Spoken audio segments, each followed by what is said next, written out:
In the shadow of an isolated clinic in Nueva Palestina, Chiapas, a young medical intern named Mariana Sánchez Dávalos found herself trapped in a tiny, cut off from the world she once knew and subjected to relentless harassment. She begged for help, filing formal complaints that were ignored. Days later, she was found hanging from a rope in the very room meant to provide her shelter. Her body was cremated almost immediately, eliminating the possibility of a thorough forensic examination, and leaving the disturbing sense that an entire system had moved to silence her voice. What truly happened to Mariana, and how far did those responsible go to bury the truth? This is the story of her tragic death.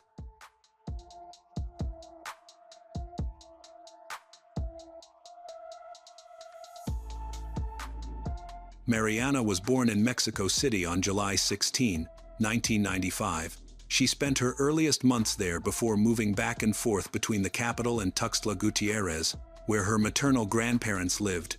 Her mother, Lourdesdes Dávalos Abrego, raised her as a single parent. By the age of 6, Mariana settled permanently in Tuxtla Gutiérrez with her mother. She is a thoughtful, gentle girl. After high school, Mariana first pursued dentistry at a local college before realizing that her true vocation was medicine.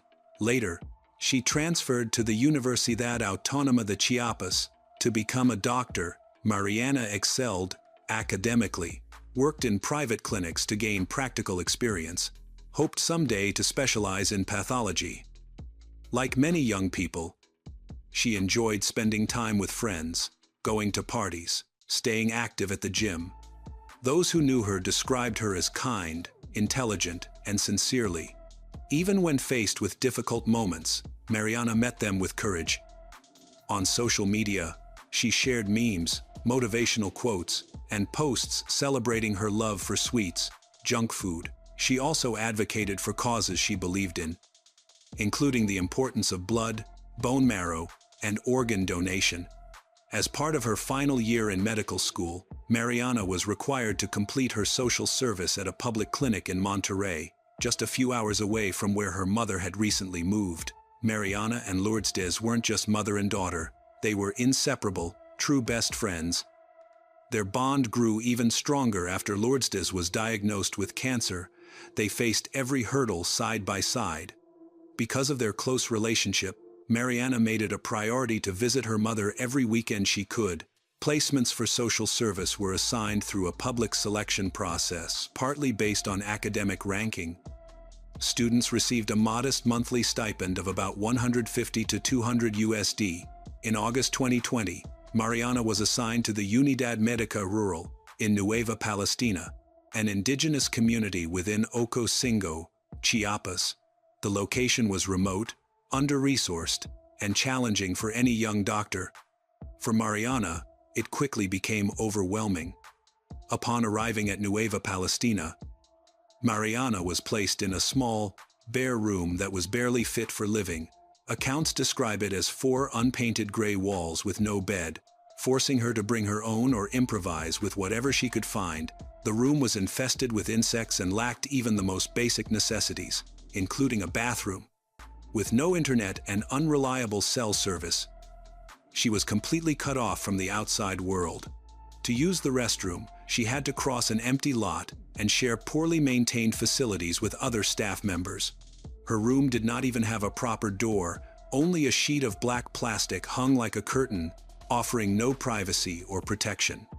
The clinic itself was a modest structure standing alone on a remote stretch of land. The local community, despite having very limited resources, had united to build it in hopes of finally having access to consistent medical care. Although the intention behind the clinic was admirable, the reality was far more alarming. The working conditions were harsh, and the area was known for being unsafe, with reports of violence and threats against healthcare workers in the region. From the moment Mariana arrived, she sensed danger. Her mother later recalled that as soon as Mariana walked into the building, she felt an overwhelming urge to leave.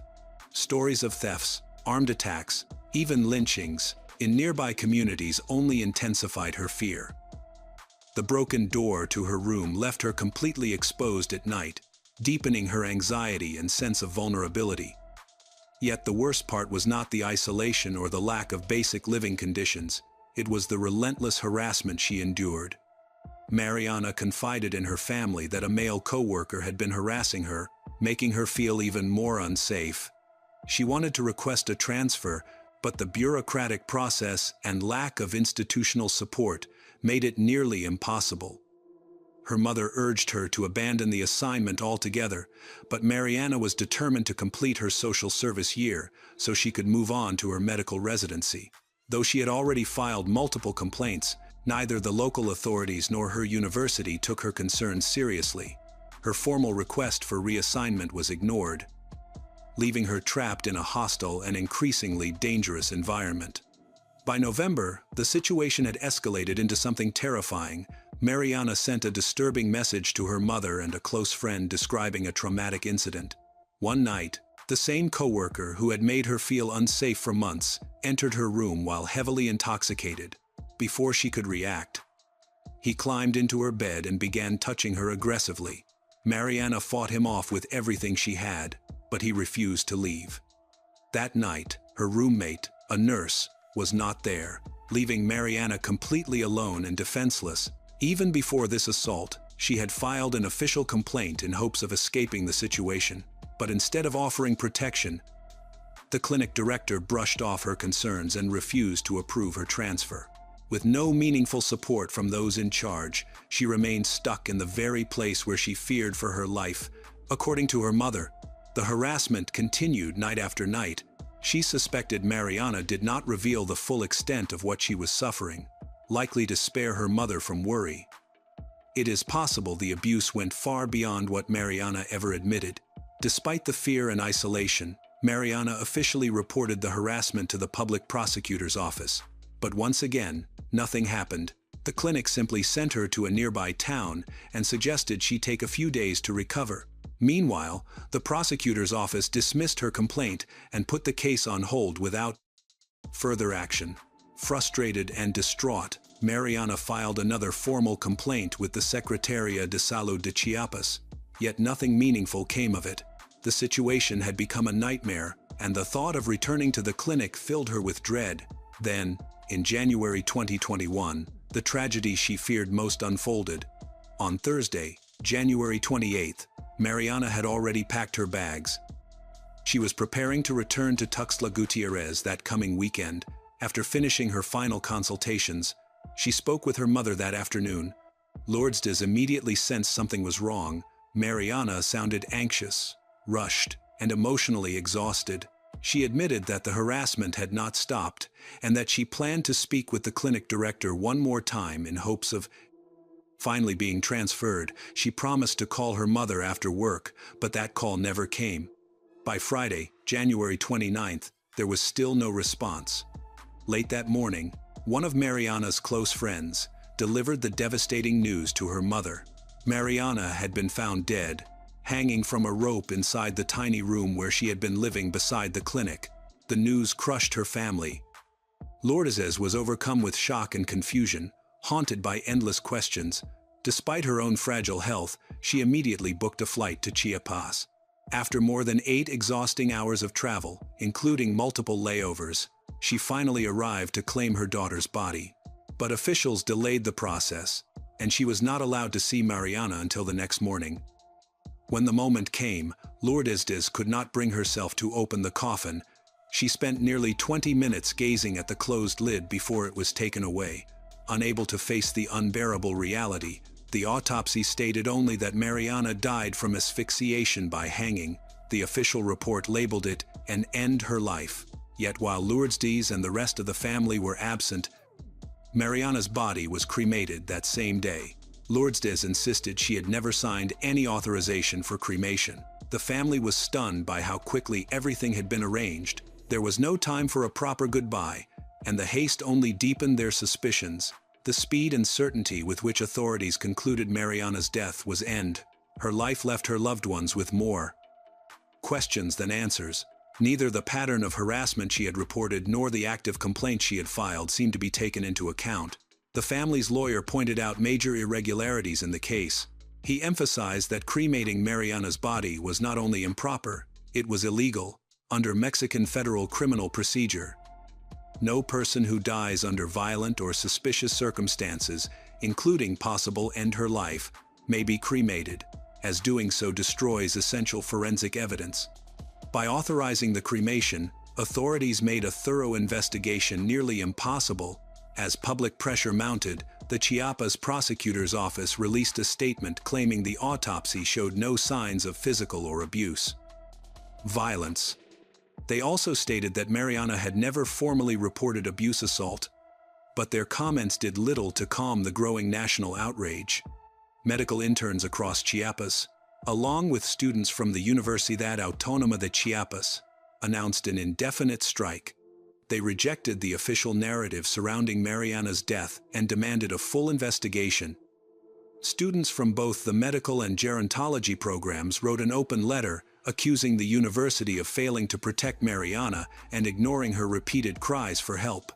They called her death a femicide, insisting that she had been killed and that her death could have been prevented if her complaints had been taken seriously. People from all backgrounds joined the call for justice. Social media became a powerful tool to expose the inconsistencies and negligence. In Mariana's case, thousands used hashtags like Justicia para Mariana to share messages, videos, and testimonies condemning the institutions that had failed her. The movement spread rapidly, fueling anger across the nation. Before long, the demand for justice grew beyond online activism, exploded into demonstrations throughout the country.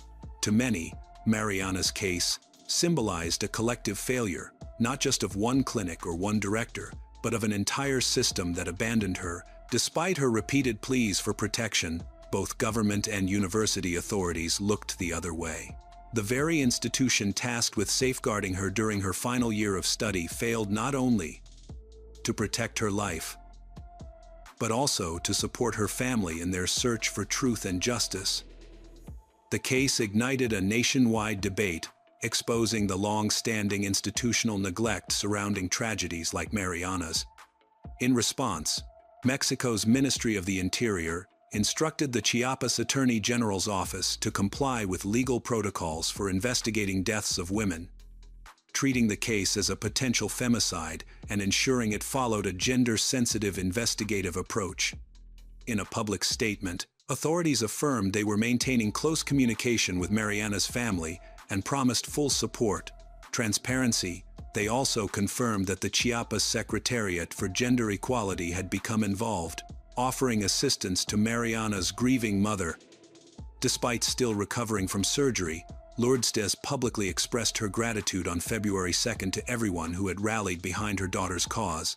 In an emotional video shared on social media, she criticized government officials who tried to shift blame onto Mariana. Her words resonated deeply across the country and revealed the profound mistrust she felt toward the authorities. At the time, Lourdesdes still had not been granted access to the case files or an official copy of the investigation. Frustrated by the secrecy, she urged the public to keep demanding genuine justice. Then, on February 13th, Annalí N., the clinic director in Nueva Palestina, where Mariana had been stationed, was arrested. The Chiapas State Attorney General's office accused her of abusing her authority by failing to report the mistreatment Mariana was suffering. Despite having full knowledge of it, even though Mariana repeatedly complained, Annalí dismissed her concerns with superficial gestures such as telling her to take a few days off.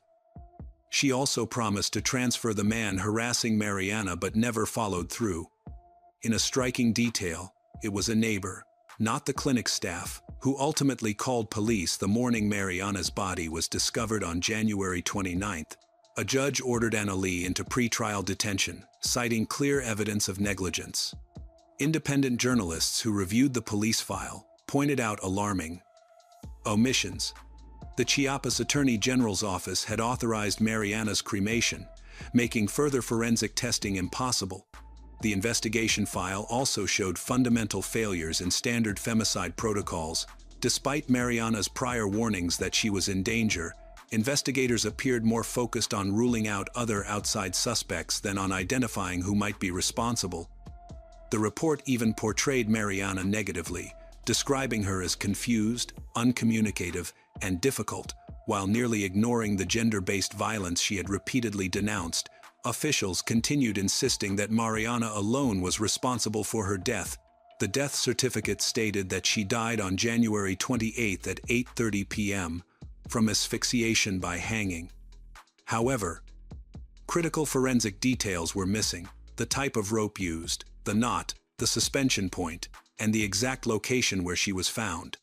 Early reports from the scene raised additional concerns. Investigators documented Mariana in a kneeling position, her fists clenched and arms extended downward, a position inconsistent with a typical hanging.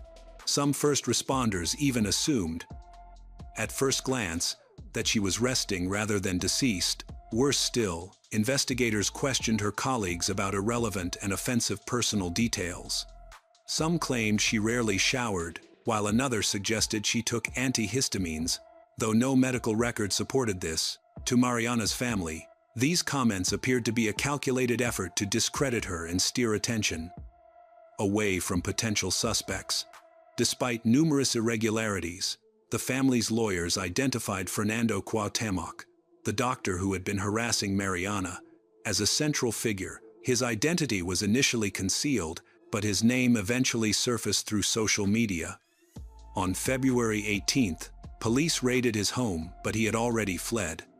A few hours later, Fernando unexpectedly surrendered himself and recorded a video denying any involvement in Mariana's death, claiming he was being unfairly targeted. He was formally jailed, though only on charges related to abuse harassment. Authorities stated that the harassment case and the investigation into Mariana's death were being treated as separate proceedings, a decision that fueled even more public outrage. Mariana's family remained unwavering in their pursuit of justice. In one of the initial court hearings, the Chiapas Attorney General's office presented evidence directly linking Fernando to the harassment complaint Mariana had filed before her death. Even more disturbing information surfaced. Fernando had a documented history of harassing women, with accusations from multiple victims dating back several years. Because of the severity of these allegations, the judge ordered his preventive detention, sending Fernando to prison while the investigation continued. Lourdesdes was the driving force behind the relentless campaign that ultimately led to Fernando's arrest. From the moment she learned of her daughter's death, she refused to remain silent. She spoke publicly, challenged authorities, and demanded accountability. Despite her courage, the investigation into Mariana's case was plagued by long delays and bureaucratic resistance. Lourdes carried much of her pain privately, pushing forward even as her own health deteriorated. On August 8, 2021, after a long and excruciating battle with bone cancer, Lourdes passed away. She died without ever seeing the justice she had fought so desperately to secure for her daughter. During Fernando's trial, the court reviewed Mariana's initial complaint, filed just 2 months before her death. Additional evidence revealed that in February 2013, another woman, a nurse, had formally accused Fernando of attempting to assault her on at least 2 occasions while they worked together in different medical facilities in Chiapas. These earlier allegations painted a troubling pattern, yet despite the mounting evidence, Fernando maintained his innocence. In a statement to police shortly after his arrest, he claimed he had never even spoken to Mariana. He also said that the day after her death, he was at a medical laboratory in Tuxtla Gutiérrez undergoing routine tests, a detail he offered voluntarily. On November 25, 2021, Fernando was sentenced to 3 years in prison, but only for harassment. After more than a year of public outrage and investigation, no one, neither Fernando nor any other official, was ever formally charged, accused, or convicted in connection with Mariana Sánchez's death.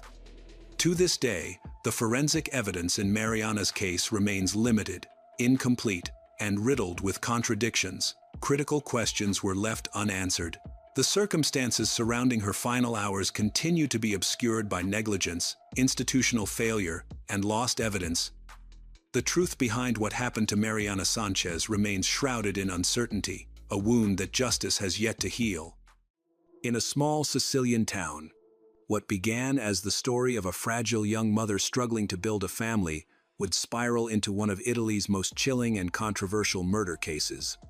Veronica Panarello, once seen as a devoted wife and caring parent, walked into a police station on the morning of November 29, 2014, to report her 8-year-old son, Lourdesdes Dávalos, missing. Within hours, his lifeless body was discovered in a ravine, and a community that had long prided itself on peace and tradition was thrown into chaos. Was the boy a victim of a lurking predator, or had the threat come from somewhere far closer to home?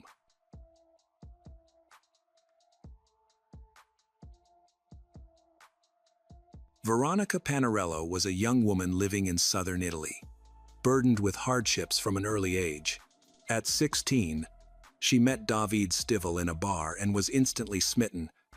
They quickly connected. On their very first date, Veronica poured out her life story without holding anything back. The two began dating, and within just 3 months, despite Veronica still being in school, she suggested that they start a family. She was determined to have David's child. He agreed, and they moved in together. Soon after, Veronica discovered she was pregnant. Their first son, Lourdesdes Andreas Dávalos, was born in 2006. Veronica was only 17 at the time. While Davide was 21, she already had a tense relationship with her parents, marked by frequent arguments, and the birth of a child out of wedlock only deepened the rift. Still, Veronica managed to project the image of a stable young family. Contrary to the concerns of the older generation, things seemed to go well at first. For a while, Veronica did her best to take care of her baby and prove herself as a mother. Later, Veronica and Davide officially married. Veronica became pregnant again and gave birth to another boy, Diego. In reality, she remained partly dependent on her parents for support. While Davide worked as a truck driver, his income was not enough to provide for 4 people, so both families offered as much help as they could, especially financial. Veronica, for her part, dedicated herself entirely to the children and the household. To outsiders, she appeared to be a good wife, thrifty, organized, and attentive. The boys were described as being raised with love. Veronica spent nearly all her time with them, often more like a friend than a mother. Her very young age at motherhood meant she was still going through her own rebellious phase, which frequently led to clashes with her parents. They believed she was too young to be responsible, and their attempts to reason with her often ended in tantrums. The young family lived in Santa Croce Camarina, a small town in Sicily with a population of just about 10,000. It was a quiet, rural setting, and although early motherhood was uncommon, no one could have predicted that such a seemingly ordinary household would become the center of a chilling national tragedy. On November 29, 2014, Veronica Panarello walked into the police station to report her 8-year-old son missing. She claimed that she had dropped Loris off at school early that morning, just as she always did. According to her, he had gone straight through the gates and joined the other children. She then drove Diego to kindergarten, where he was to stay until midday. But when she returned later to collect Loris, he was nowhere to be found. Alarmed, she rushed to the police to file a missing persons report. Officers immediately contacted the school, but none of the teachers or staff had seen Loris that day. Classmates also confirmed that he had not been in the schoolyard or classroom. Some speculated that he might have skipped class, while others whispered about the possibility of a kidnapping, yet most doubted that the boy would willingly get into a stranger's car. He was far too cautious for that. The question loomed: if Veronica had truly walked her son to the school gates, how could no one else have seen him? At that time, Lourdesdes Dávalos was working up north as a long-haul truck driver. He was 29 years old, while Veronica was 26. Police quickly contacted him, and he was stunned. His wife hadn't even called him to say Loris was missing. Davide immediately phoned her. As he raced home in a panic, he came across posts circulating on social media. They showed photos of his wife and child, with the devastating caption, "Loris had been found dead." Lourdes's body was found only 4 hours after the police report, in a pile of dirt located near an old mill, a few minutes' drive from the Panarello home. An elderly man who was hunting during his usual hike through the forest discovered the body. He noticed something suspicious in the dirt and, upon closer inspection, realized that it was not an accidentally discarded object. He immediately contacted the police to report the discovery. Forensic experts examined the scene. The child's body was unnaturally swollen. His pants were slightly lowered, and he was missing his underwear. Police officers immediately suspected an abuse for the crime. However, unlike typical perverts, this person had not only abused his victim but also killed him, making him doubly dangerous. When local residents learned of the tragedy, panic broke out in the town. People feared that every child could be in the crosshairs of a predator who had emerged into the community. News of the murder quickly spread throughout the country, and the victim was featured on Italy's main television channels. The incident became one of the main news stories of 2014, stirring up public outrage. People demanded that the police catch the criminal and bring him to justice. Detectives worked tirelessly to find the perpetrator. To calm the public, investigators working on the case immediately focused on several oddities. The crime clearly didn't follow the classic pattern of abusers and maniacs. The biggest oddity was that Lourdesdes was missing underwear, but the criminal had put the pants back on. Child abusers often collect victims' belongings as trophies, but almost never put the clothes back on after taking them off. Moreover, such cases had never been observed in this area before. The police also paid attention to the deceased's family. Veronica and David were generally considered decent people, known as a loving young family. Believing the family could provide valuable information, investigators interviewed Lourdes's parents. Police learned that David spent very little time at home as he worked as a driver. The children spent almost all their free time with their mother. Thus, Veronica was often alone without her husband, and she frequently complained about the difficulties associated with her loneliness. Rumors began to spread throughout the town that she had lovers. However, upon investigation, this information could not be confirmed. The police found Veronica to be, according to David's confession, devastated by the tragedy. She cried constantly and refused to eat, eventually becoming exhausted. She was taken to the hospital, where she had to be given special IVs with a nutrient solution. The police who saw her during this period noted that she looked extremely unwell, emotionally broken, which manifested physically. During this period, Lourdes's younger brother, Diego, was still living with the family. However, his parents later took him to live with his grandparents because his mother was in an unstable mental state and was neglecting both herself and the child. Davide supported his wife throughout this time and had to quit his job. Despite the Stivell family's profound grief over the loss of their child, investigators decided to bring both parents to the scene where Lourdes's body was found. Police made video recordings, believing this visit could provide valuable insights. The video showed Veronica to be a mere shadow of her former self, deeply grieving the loss of her son. The list of potential suspects includes the person who discovered Lourdes's body. How had he managed to find the body so quickly?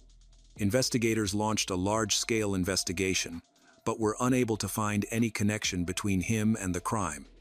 He successfully passed a polygraph test, had a confirmed alibi for the morning of Lourdes's disappearance, and his fingerprints were not found on Lourdes's body. Ultimately, after rigorous investigation, the detectives cleared him of all suspicion, confirming that he had indeed found Lourdes's by chance. At the same time, the investigation had exhausted all apparent leads. With no evidence pointing to a perpetrator, it was decided to call in reinforcements from the Carabinieri in Rome to assist in the investigation. The new investigators, after studying all the materials, began to suspect the mother's involvement in her son's disappearance. They immediately noticed inconsistencies in the family's accounts. Lourdes's grandparents told investigators that he had mentioned a strange experiment at school, saying his mother had bought plastic zip ties for a class project just one day before he went missing. This seems suspicious because plastic cable ties are potentially dangerous and are generally prohibited in schools. When detectives questioned the teachers about this experiment, it turned out that no such activity had been planned, and no plastic cable ties were needed. Initially, investigators assumed the child had fabricated the story. However, after receiving the forensic report, they recalled the information. According to the autopsy, the child's time of death was around 9 to 10 o'clock a.m. On the day of his disappearance, the cause of death was strangulation with a thin, rigid object that had been tied around his neck. The marks were consistent with strangulation by plastic cable tie. Investigators then considered a potential connection between these two facts. The forensic expert believed that the murder had been committed somewhere near the location where the body was found, given the injuries from the fall occurred almost immediately after death, suggesting the victim had been dumped there, either dead or near death. Detectives theorized that the child might have wanted the plastic cable ties for some personal reason and had made up the story about needing them for school. Loris would then have carried them in his backpack when he went to class. But how could the attacker have known about this? It seemed unlikely that the killer would attack the boy, grab his backpack, and then search it for a murder weapon. All the landfills where waste from Santa Croce Camarina was disposed of were searched. Despite several days of searching the garbage dumps, the police were unable to locate the boy's blue backpack. In addition to the strangulation evidence, the forensic examination revealed a peculiar detail. His pants were lowered. However, no signs of abuse, assault, or traces of DNA from a possible perpetrator were found. From that point on, the police began to question their initial assumptions about the case. They were still searching for the perpetrator, but they began to suspect that this was an atypical crime. The initial profile of the killer, possibly an abuser, no longer seemed to fit. However, at this stage of the investigation, the information was too chaotic to form a cohesive picture. The solution became obvious. The detectives decided to trace the path the mother and child took on the day of the murder. On the day of the murder, Veronica and Loris traveled along the main street, which had many houses and stores with CCTV cameras. Collecting and reviewing the recordings took considerable time. Law enforcement agencies looked for evidence of a third person following them in a black Volkswagen. There were several oddities. Firstly, they couldn't find any footage of the boy entering the school. Despite Veronica insisted that she had accompanied him almost to the entrance, it became clear that she was lying. They hadn't gone to school that morning. Investigators continued to analyze footage from the entire area to find clues. They saw that at one of the intersections Veronica was supposed to pass, she turned towards a small church near where the victim was later found. This seemed strange, as she had used a different road for many years. What could have made Veronica change her route on the very day her son went missing? This raised suspicions. At this stage, the police decided not to disclose the information to avoid alarming Veronica. Instead, they began to consider her a suspect. Experienced officers decided to immediately verify her statements. Veronica was asked to drive with the investigators along the same route she had taken on the day of Loris's death, to show them everything personally. The police already knew the route. Having reconstructed it using CCTV footage, Veronica agreed, and they began to reconstruct the events, driving the police car with Veronica to the crucial intersection where she had changed her route. She lied again, stating that she had taken her usual route. Now, there was no longer any doubt that she was deliberately hiding something, making her the prime suspect because of her lies. Therefore, the detectives decided to conduct a search of the Stivel family's home and took Veronica to the station for questioning. Realizing that the police considered her a likely killer, Veronica began to protest, claiming that she would never harm her son. However, the investigators were unconvinced. The interrogation stretched on for several hours. But Veronica stubbornly maintained her innocence. During the questioning, she admitted to dropping her eldest son off hundreds of meters from the school because she was in a hurry, forcing the boy to walk the rest of the way alone. She suggested someone could have attacked him on the way. When asked about her presence near the ravine on the morning of Lourdes's death, Veronica denied being there and claimed to be unfamiliar with the area. This, of course, was a lie. Veronica's sister confirmed that they had frequented the ravine as children and knew it well. Furthermore, security camera footage corroborated her presence there. Detectives spent hours reviewing video footage to confirm their suspicions and uncover additional clues. The father of Lourdesdes, Davide, was brought into the case. Initially, he refused to believe his wife was involved in their son's murder. He even identified Veronica and their 2 children in the security footage from the morning of the incident, showing them leaving the house. However, instead of taking her eldest son to school, she brought him back home. A figure resembling Lourdesdes appeared briefly in the footage, but then disappeared from view, deviating from her usual routine. She didn't park the car in front of the house, but backed it into the garage around 9:00 a.m. Detectives believe the boy was murdered during this time. While he was absent from school, while Veronica was in the garage, she was doing something out of the camera's view.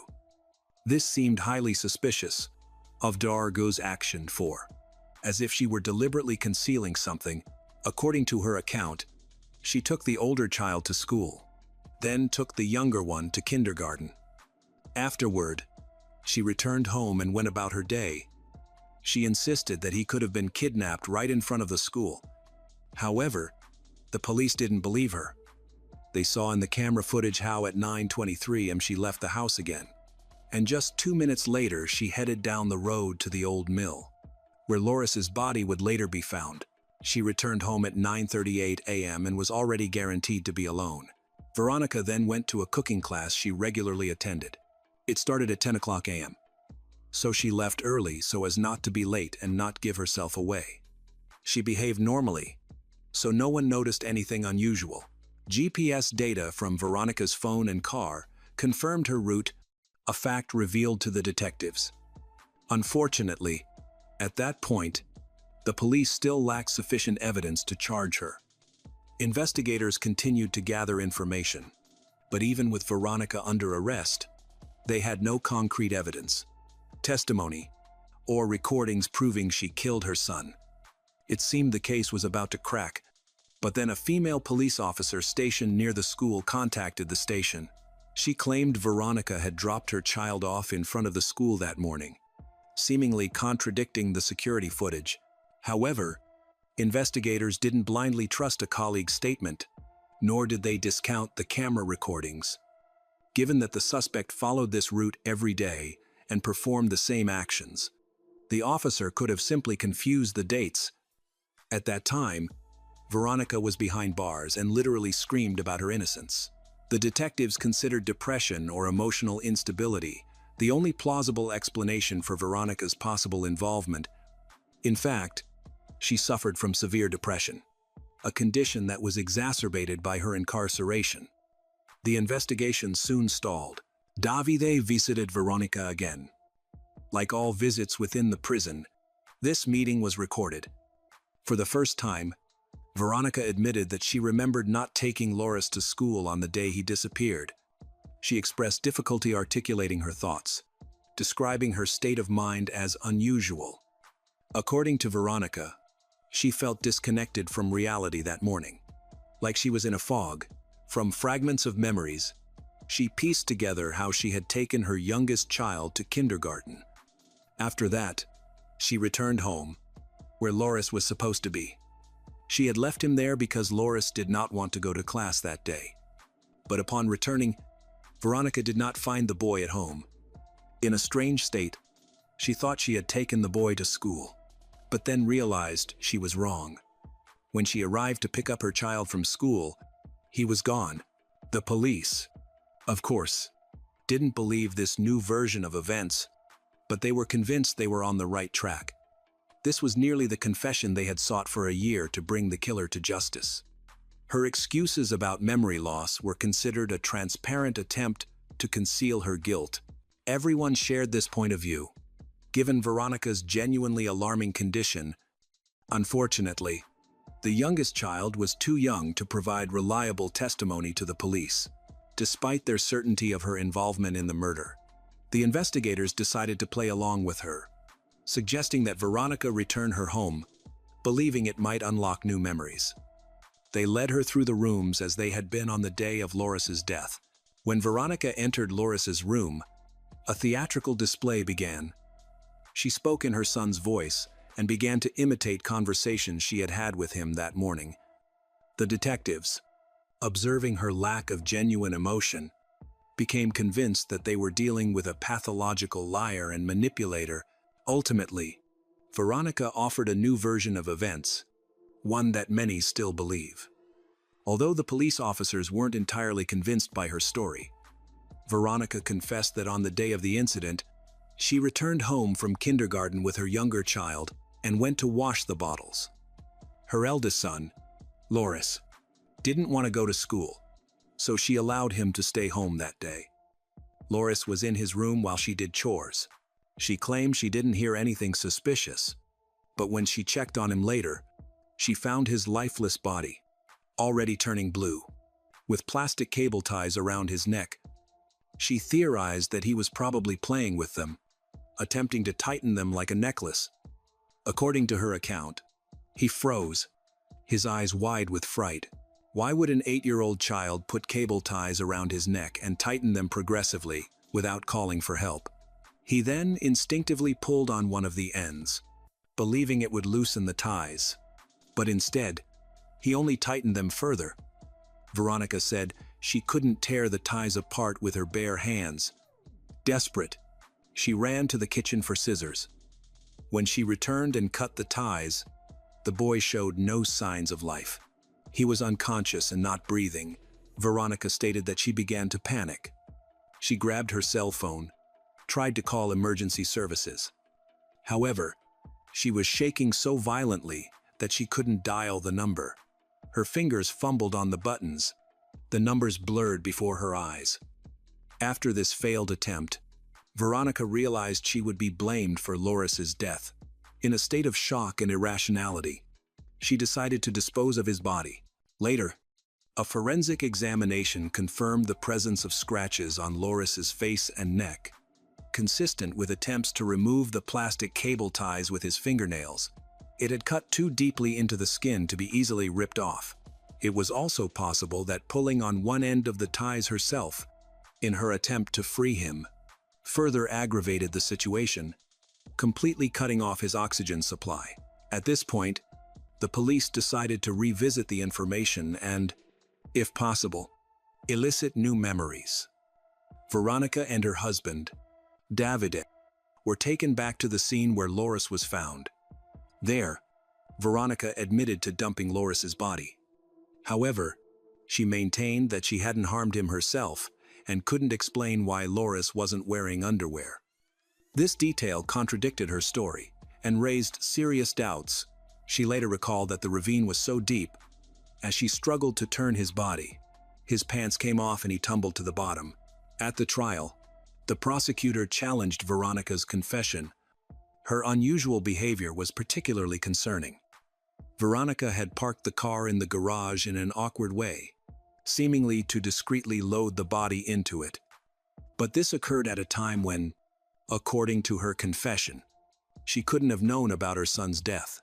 The prosecution argued that this indicated premeditation, as she would have parked this way after knowing he was dead. The defense continued to argue that the mother did not kill the child, but that he killed himself accidentally. Veronica understood the seriousness of what happened. She was scared and shocked that she was involved. So, she disposed of the body. However, she could not answer one of the key questions. The prosecution could not understand why she took off Loris's underwear and then put on his pants. According to Veronica, she simply did not remember this. The prosecutor considered her actions an attempt to stage an attack on the boy by an abuser in order to misdirect the investigation. During the trial, an unexpected twist emerged. Veronica confided in her mother that her father-in-law, Andrea Stivel, had killed Loris. She alleged that she had been having an affair with Andrea and that Loris had caught them in the act that day, threatening to tell his father. In a fit of rage, Andrea attacked and strangled him. Despite this bizarre turn of events, law enforcement was compelled to investigate the allegation. They re-examined the CCTV footage, but found no evidence that any of the men had entered the house that morning. However, the footage did show Veronica leaving the house around 9:03 a.m., with what appeared to be a dark silhouette in the back seat. The Carabinieri were then forced to consult specialists to analyze the video footage, but the specialists claimed that the silhouette was not a person's shadow. It was simply glare on the car windows. Andrea himself denied both the affair with his son's wife and the murder of Loris, calling it another lie from a crazy woman, adding that he had a confirmed alibi. Furthermore, there was no correspondence or even phone calls between the alleged lovers. Veronica's behavior suggested a case involving a person with mental health issues. Everyone emphasized her strange demeanor. More than one detective recalled that during one of the interrogations, Veronica suddenly began to sing, and her calm, loud speech repeatedly alternated with indistinct muttering under her breath, accompanied by an empty gaze. She seemed to periodically lose touch with reality. She would even pretend to smoke an imaginary cigarette. Veronica's mother had previously stated that Veronica had mental health issues and had been abused by boys. At the age of 14, she took her own life by drinking bleach after an argument with friends at school. The following year, she once again tried to end her life. Veronica received treatment in a psychiatric clinic. On one occasion, she called her mother, asking to be picked up because a nurse had allegedly abused her. However, these accusations were unsubstantiated, and no one believed her. The trial lasted for 4 years due to constant postponements and additional investigations. After 3 trials, the case was closed. She was convicted of premeditated murder and concealment of a body. The judge sentenced her to 30 years in prison. Another scene unfolded. The child's grandfather, whom Veronica had implicated, was present in the courtroom. Veronica did not agree with the verdict, so she stood up and began again to accuse the man of the same absurd things she had said before. At the trial, she was removed from the courtroom. Loris's father, David, claimed after the trial that his life was ruined because he lost his son, his wife, and his job. The man is still unsure whether Veronica was responsible for the boy's death. He was perplexed as to what could have motivated the murder of his son. David had never witnessed his wife display violence towards children. She had always been a caring mother. Now he tries to live for the sake of his youngest son, whose upbringing his parents help him with. On a cold October night in 2017, a brutal secret was buried beneath the silence of a small French town. By dawn, 29-year-old Alexia Daval, a vibrant young woman full of plans for the future, had vanished without a trace. Her family and friends were desperate, her community stunned. At the center of the storm stood her husband, Jonathan, who appeared crushed by grief, clinging to the role of a devastated widower. But behind the tears and public displays of sorrow, something far darker was unfolding. The search for Alexia would soon unravel into one of the most shocking and controversial cases France had ever witnessed.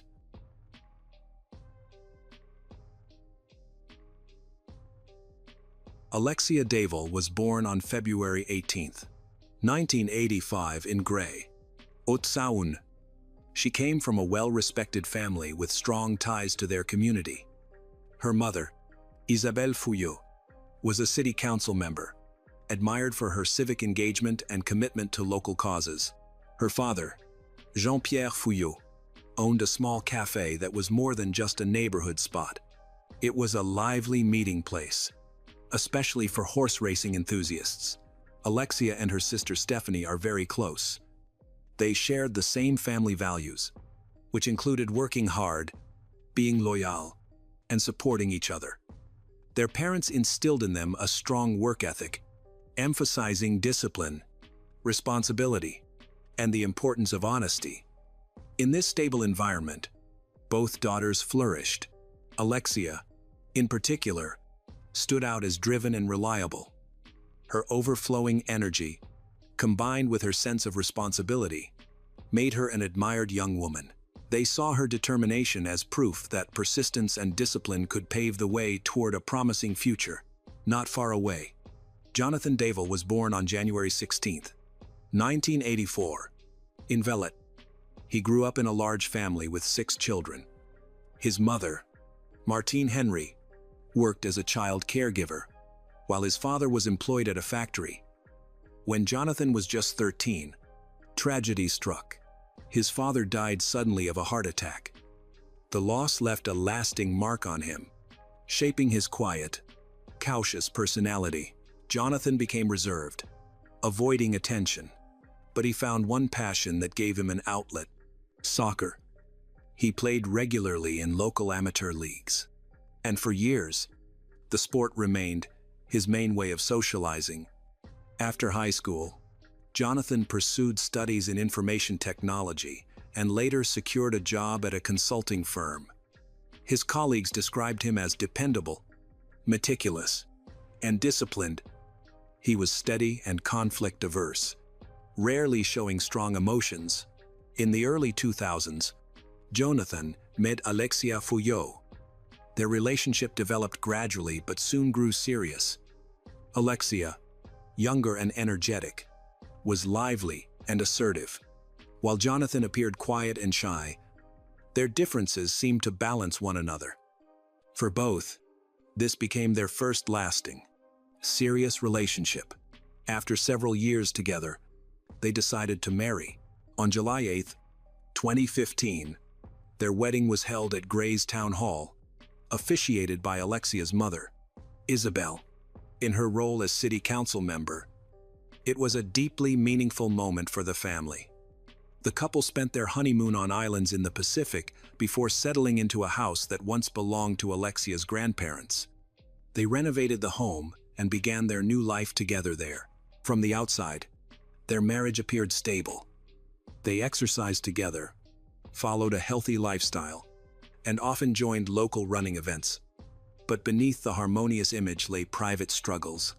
Most notably, difficulties with starting a family. Jonathan's journey seemed to follow a steady line. From a quiet boy in a big family to an orderly, reliable husband. Yet under the surface, insecurities and unresolved emotional issues lingered. Saturday morning, October 28, 2017, began like any other in the Dávalos household. Around 9 o'clock a.m., Alexia put on her running gear and left for a jog along the wooded trails near Gray, a route she knew well. Jonathan later claimed that after she left, he went to work.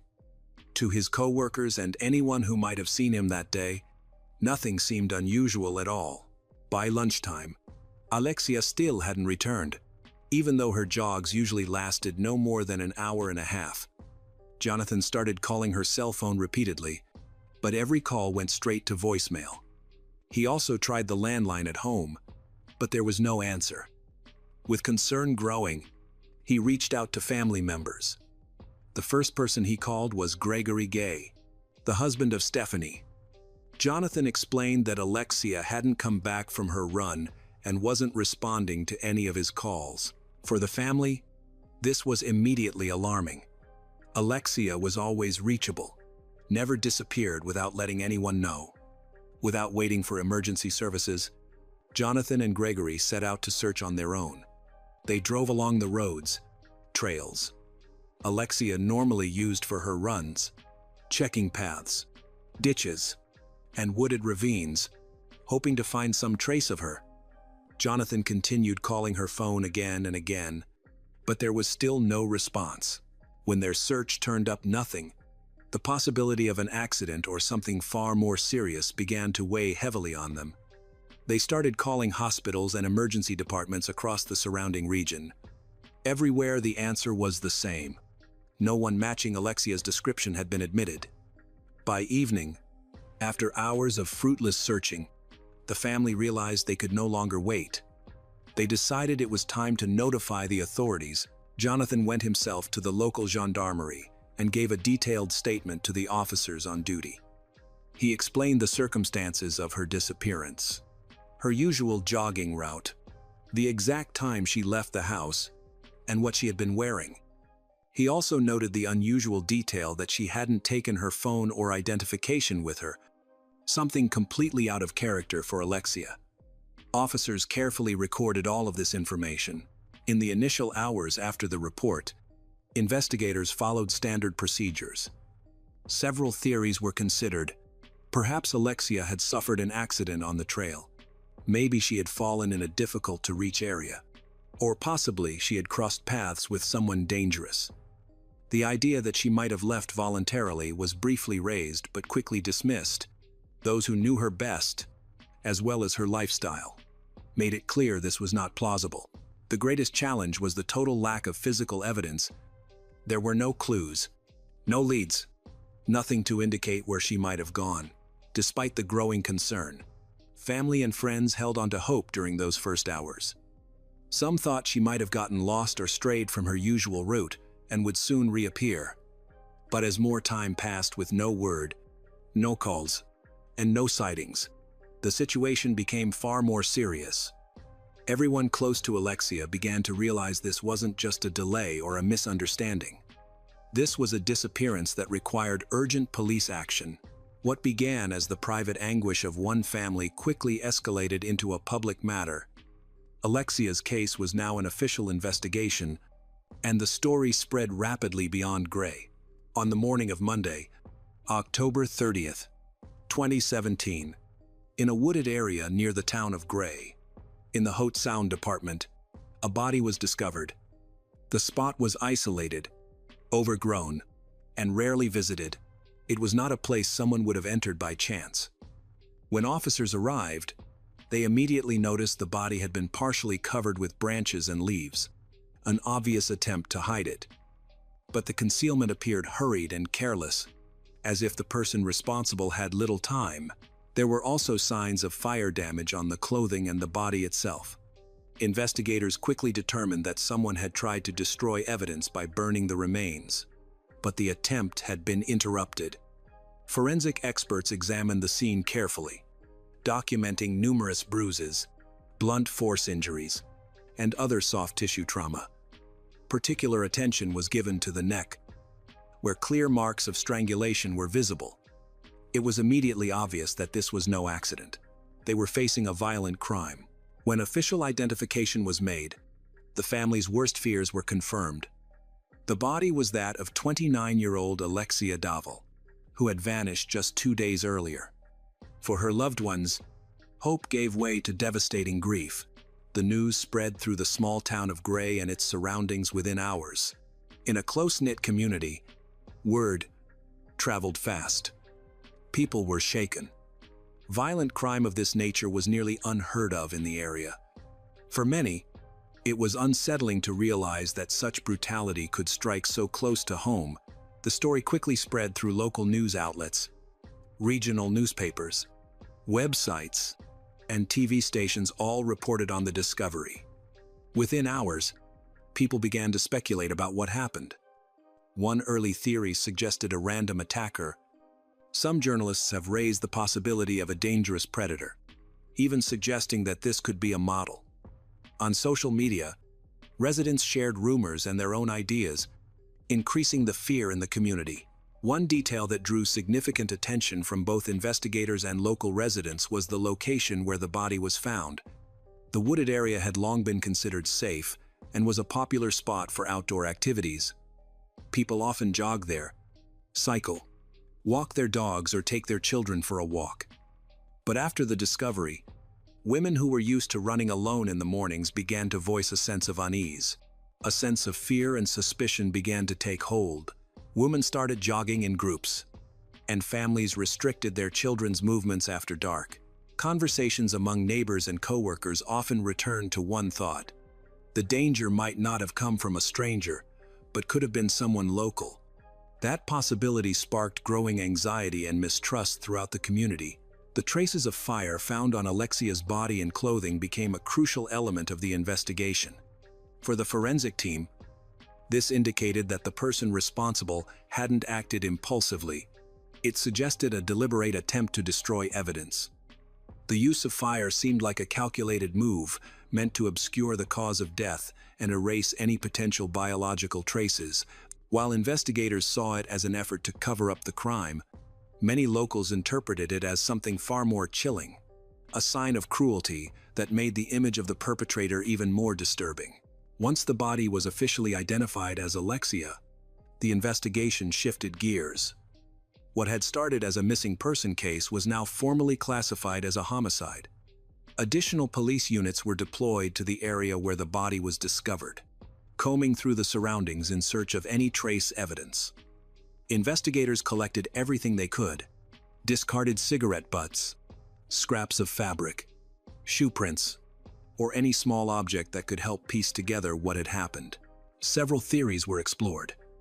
Investigators considered the possibility of an attack by a stranger, a random confrontation that escalated, or a targeted act of violence. The investigation unfolded under intense pressure.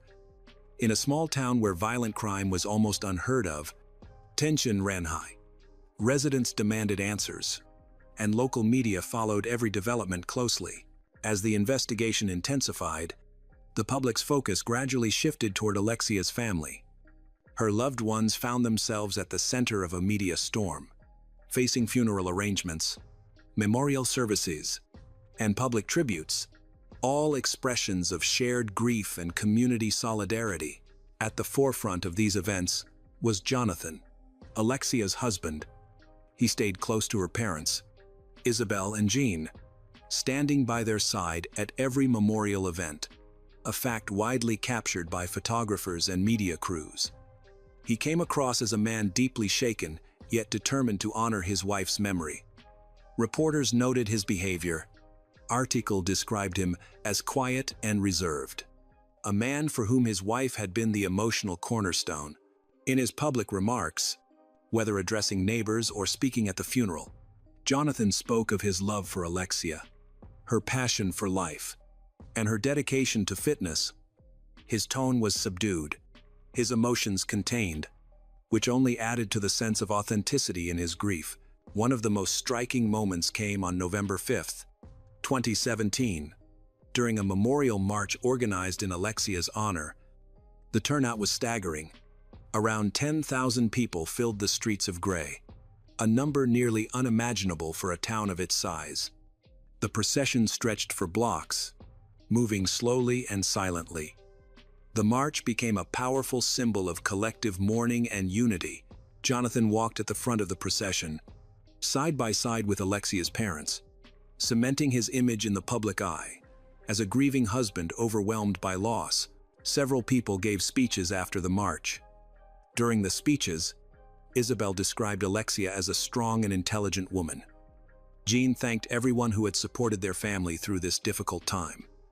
Next, Jonathan spoke. His emotional speech was broadcast on many TV channels. He called Alexia his oxygen, his source of strength and inspiration. His heartfelt words made a strong impression. The media quickly focused on this image, with newspapers featuring front-page photos of Jonathan under headlines about love, loss. They portrayed him as a symbol of strength and resilience in the face of tragedy. The public saw him as the perfect son-in-law and husband, someone who shared the Fuyo family's grief and united people in Alexia's memory. Yet, behind the public image, the investigation was advancing with a very different focus. Detectives, following established procedure, had already turned their attention to Jonathan. In cases of unexplained disappearance and violent death, the spouse is almost always scrutinized first. Jonathan had been cooperative in those early days, giving statements and recounting his version of events. He claimed that on the morning Alexia vanished, he had left home around 10:30 a.m. to fix a printer at work.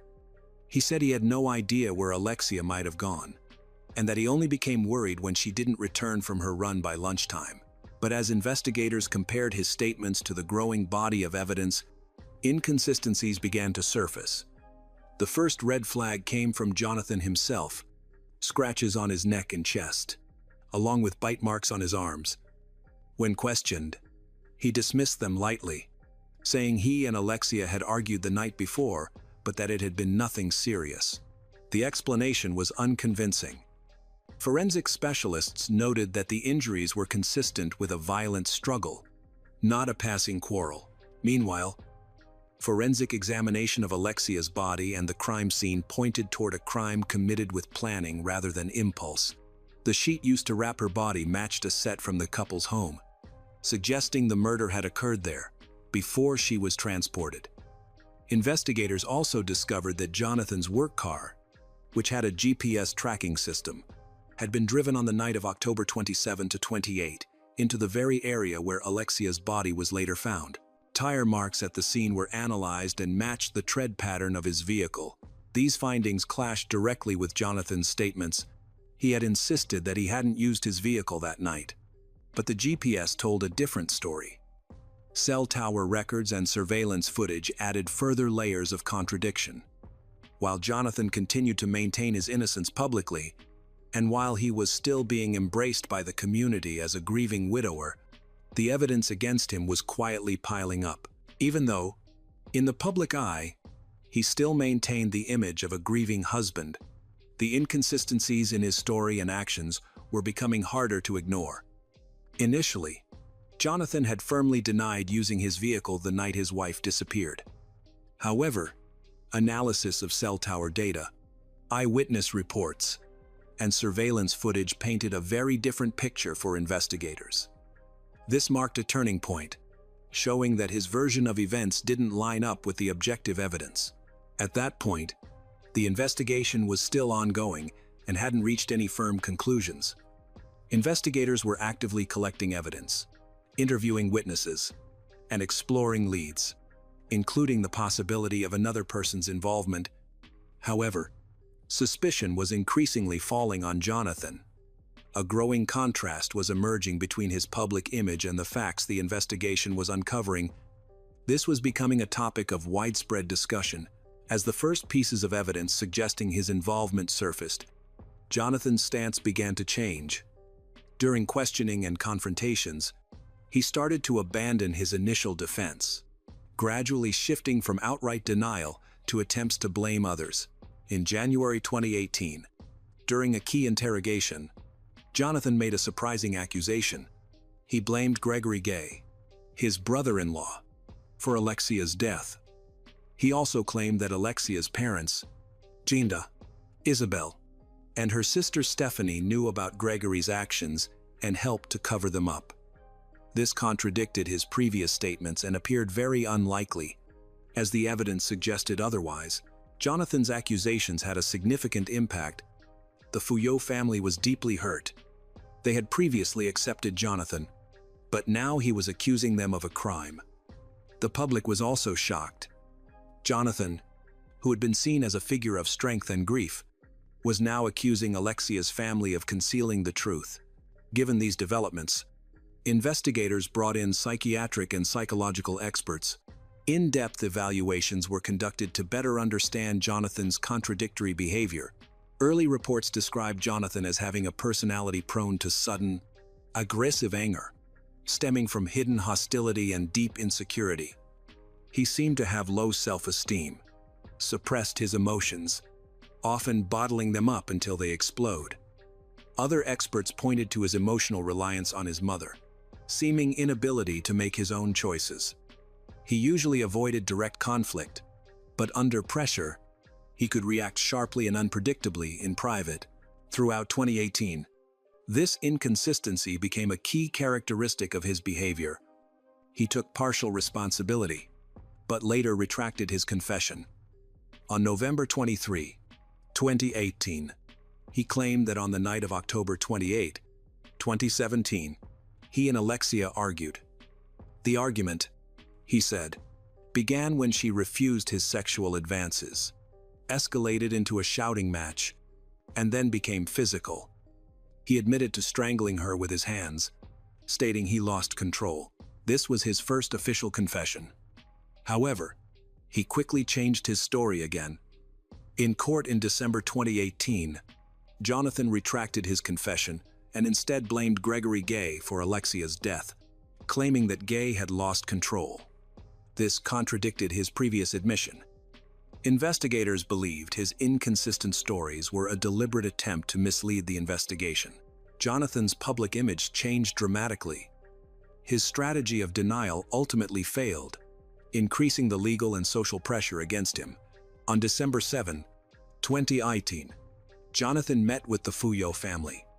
While speaking directly with Alexia's mother, Jonathan, feeling pressured, confessed to his crime after seeing a picture of Alexia. He admitted he acted alone. A key event in the investigation occurred on June 17, 2019. Jonathan participated in a reenactment of the crime early in the morning to simulate the original conditions. He described how he punched his wife in the face 5 to 10 times before strangling her. Afterward, he moved her body to the woods and tried to burn it to prevent identification and destroy evidence. Experts diagnosed Jonathan with a personality disorder. He showed obsessive behaviors, a need to control things, and ritualistic actions.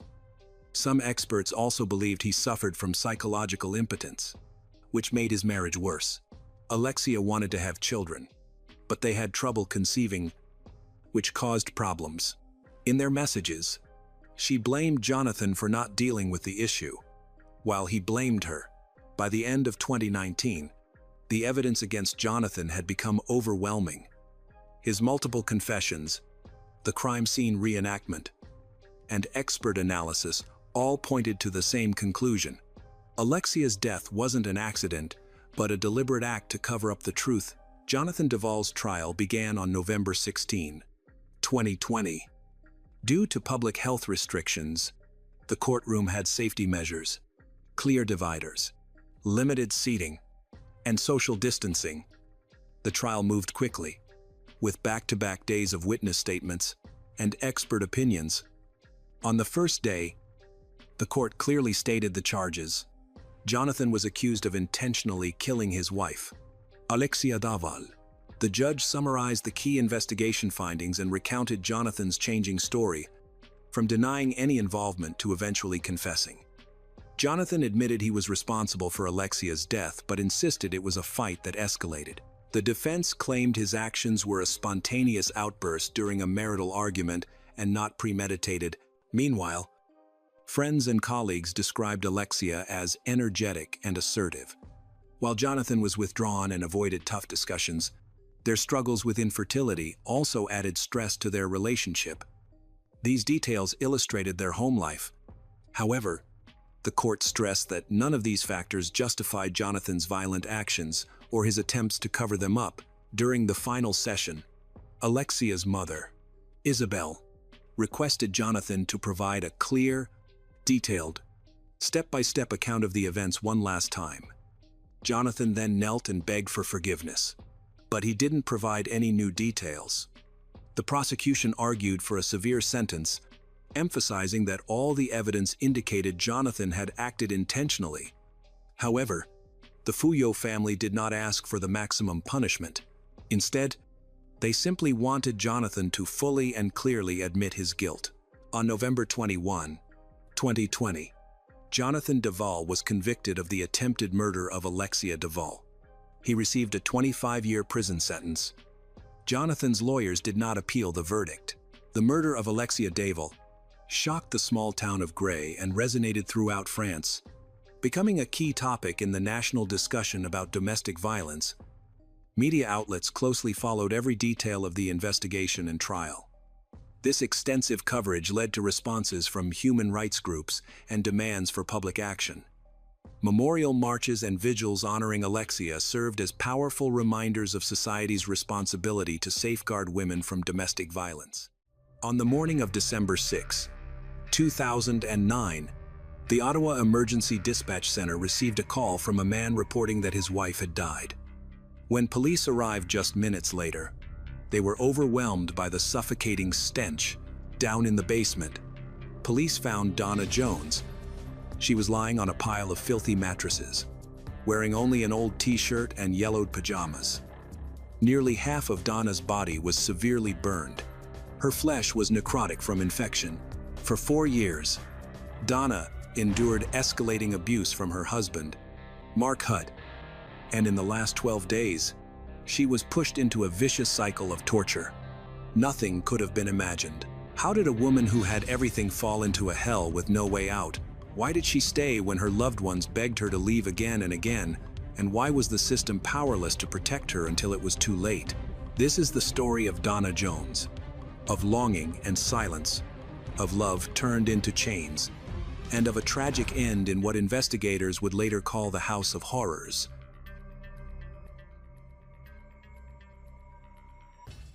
Donna Jones was born in Ottawa, Canada, on Christmas Day, 1975.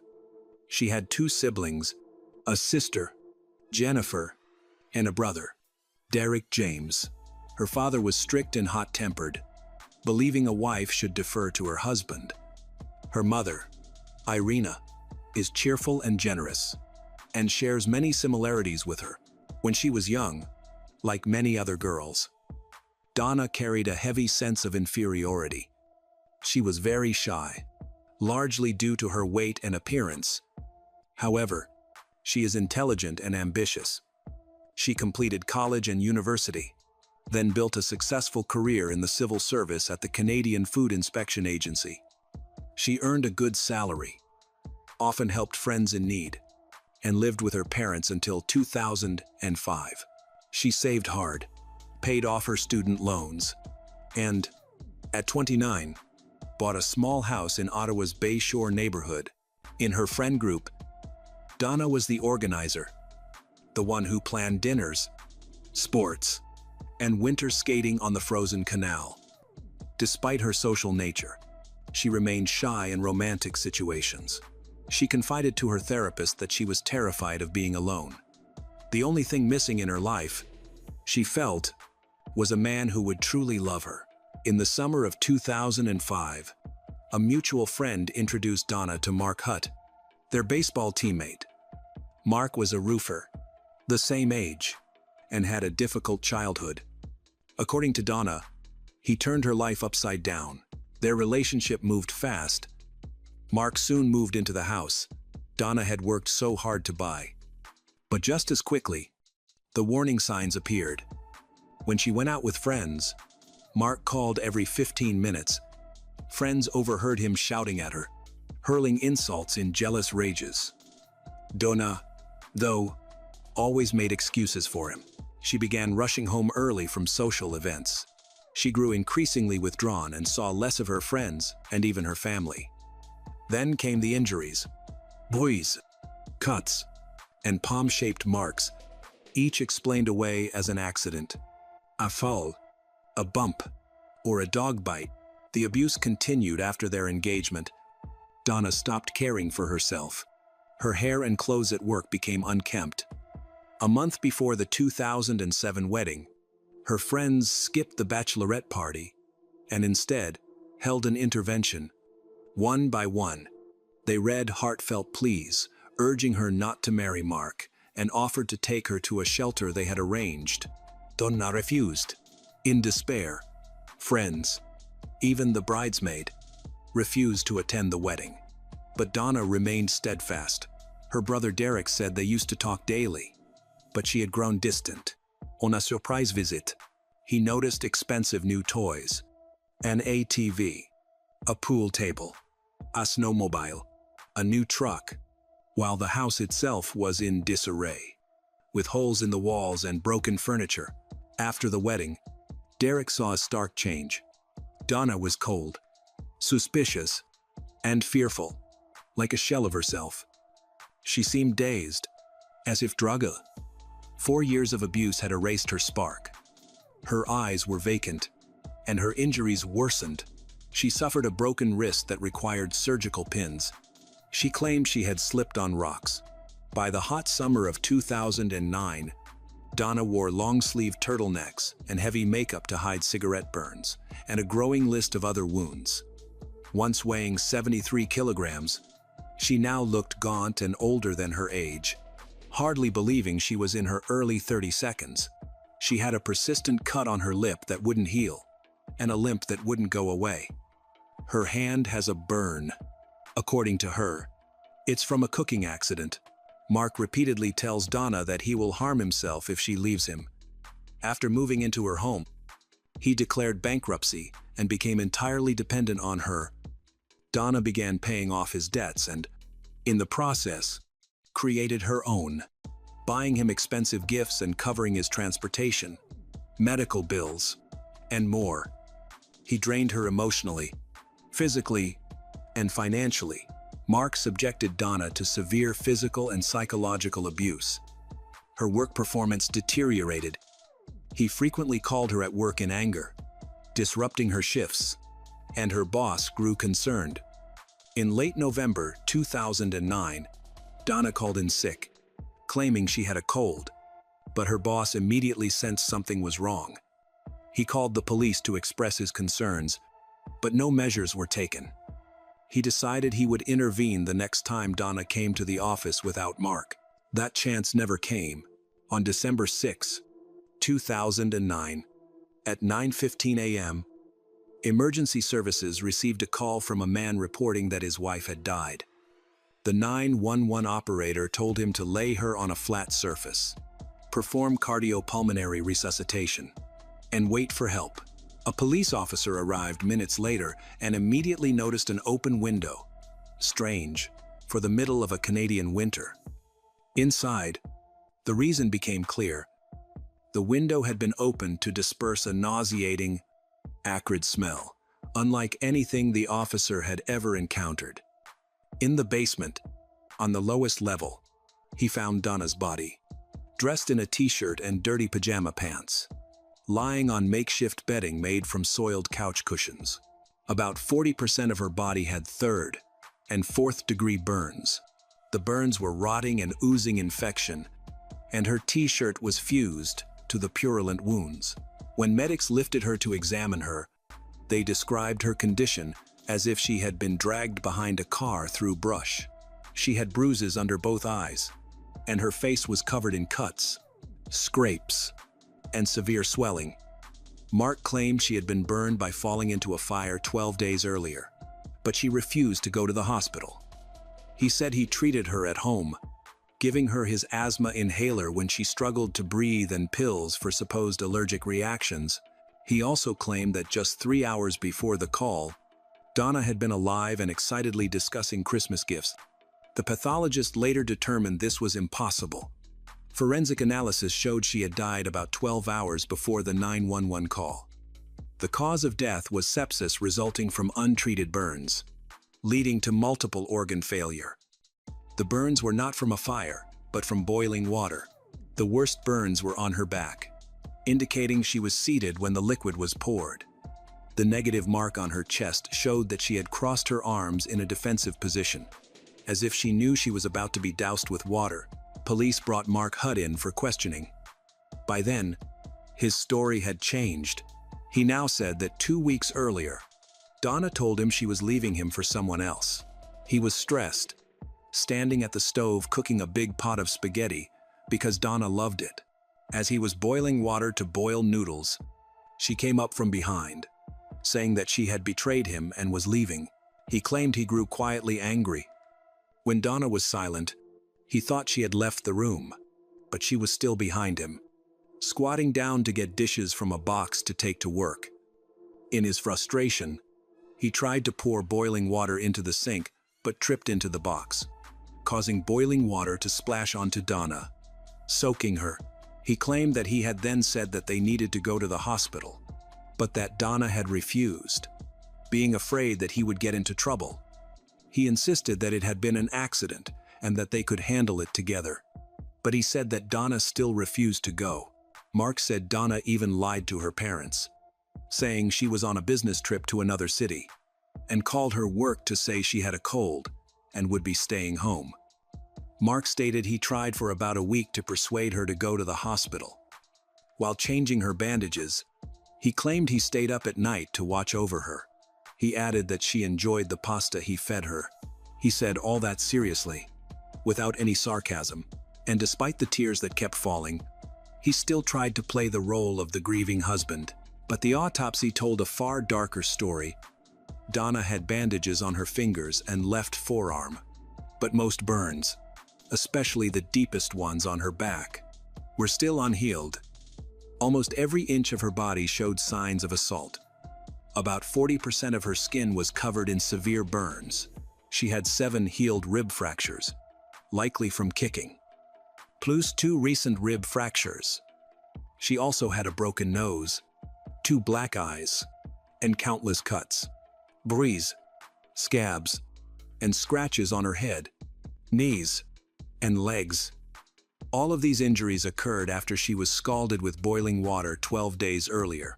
There was more: a fresh head injury, a broken finger on her left hand, a fractured right wrist, and an older forearm fracture known as a baton fracture, typically caused when someone raises an arm to block a blow. And then came the most disturbing finding. The pathologist found 29 small puncture wounds across her body. Each contained a lead pellet fired from an air pistol or a high-powered air rifle discovered in the home. The pellets had penetrated about 1 centimeter, indicating close-range shots. Donna was beginning to show early signs of lead poisoning. The shots were not random. They were deliberately aimed at her feet, shins, shoulders, and arms. Some wounds were infected. For 12 days, Mark tortured Donna until she died from her burns. According to the pathologist, she lay there, simply dying, unable to act. The home itself was described as a house of horrors, with clear evidence of prolonged violence. Forensic teams found blood smeared on several walls, on the hallway floor, and on the stairs. They also found handcuffs and an arsenal: 2 shotguns, a bow and arrows, a sword, and multiple knives, 2 stained with blood. There were holes punched into walls, a bathroom door torn off, and more blood on one of Donna's hair ties, on her shoes, and on a coat collar. Investigators recovered hundreds of handwritten notes suggesting Mark struggled with severe mental health issues and a split personality. In those notes, he called Donna a terrible wife in one breath and his angel in another. Neatly packed boxes contained Mark's clothes and expensive gadgets that Donna had bought him. She was nearly penniless and wanted to leave. Even after the scalding, while lying badly beaten and burned over nearly half her body, she made calls, but always protected Mark and never asked for help. She even told her mother that she was just sick and there was nothing to worry about because Mark was by her side. A few days later, police questioned Mark again, this time as a murder suspect. He reviewed the autopsy findings. The interrogating officer, a 30-year veteran, said he had never seen a body so battered. Broken ribs, a broken nose, cuts behind the ear, and roughly 30 embedded pellets. He asked what kind of life Donna had led. Mark tried to paint Donna as clumsy and accident-prone. He claimed she tripped over dogs or the vacuum cleaner, recalled her fall that broke her wrist, said he once hit her nose with his elbow while sleeping, and admitted he accidentally shot her with a pellet while they were learning to use an air gun. There might have been other incidents. He couldn't remember. He was probably drunk. But with 29 pellets in her body, the officer noted that while some injuries might be explained by negligence, Donna's injuries could not. The detective asked Mark whether he preferred to be called a devil or a killer. Mark replied that his father often beat him and drank heavily. His mother was an alcoholic, and her boyfriend also abused him. He said he saw this as a normal upbringing. The trial began on May 8, 2013, and lasted 4 weeks. Mark offered to plead guilty to criminal negligence causing death, but the prosecution rejected the plea and pursued first-degree murder. Mark's lawyer did not dispute that his client broke Donna's bones, scalded her with boiling water, or shot dozens of pellets into her at close range. However, he argued that the prosecution had not proven that Mark intended for Donna to die. The lawyer acknowledged that Mark had severely tortured Donna, but stressed that the prosecution was trying to provoke hatred from the jury instead of relying on the evidence. According to the defense, Mark was guilty of criminal negligence, not murder. He should be punished, the lawyer said, but for the correct crime. The lawyer also argued that it was Donna who mitigated Mark's guilt. If Mark really wanted to kill her, he would have had many ways to do it and cover his tracks. In addition, there were no witnesses to Mark's defense. Prosecutor Vicky Barrow argued that Mark could no longer bear to see his wife cowering in the cramped kitchen. After 4 years of brutal abuse, he deliberately scalded her with boiling water. Vicky said Mark wanted Donna dead and ensured it would happen, hiding it from authorities. Even after Donna's skin peeled off and she began to rot and smell, Mark continued to torment her. Only when he was certain she could no longer speak did he call 911. To him, Donna was no longer human. He had robbed her of any reason to live. The jury saw a receipt for hot dog buns purchased on the day Donna was scalded, contradicting Mark's claim that he had been cooking pasta that evening. Numerous witnesses supported the prosecution. Donna's pathologist described an overwhelming list of injuries found during the autopsy.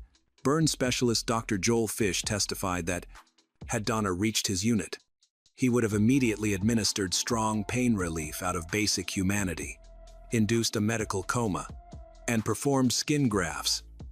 With proper care, he said, her chances of survival would have been nearly 100%.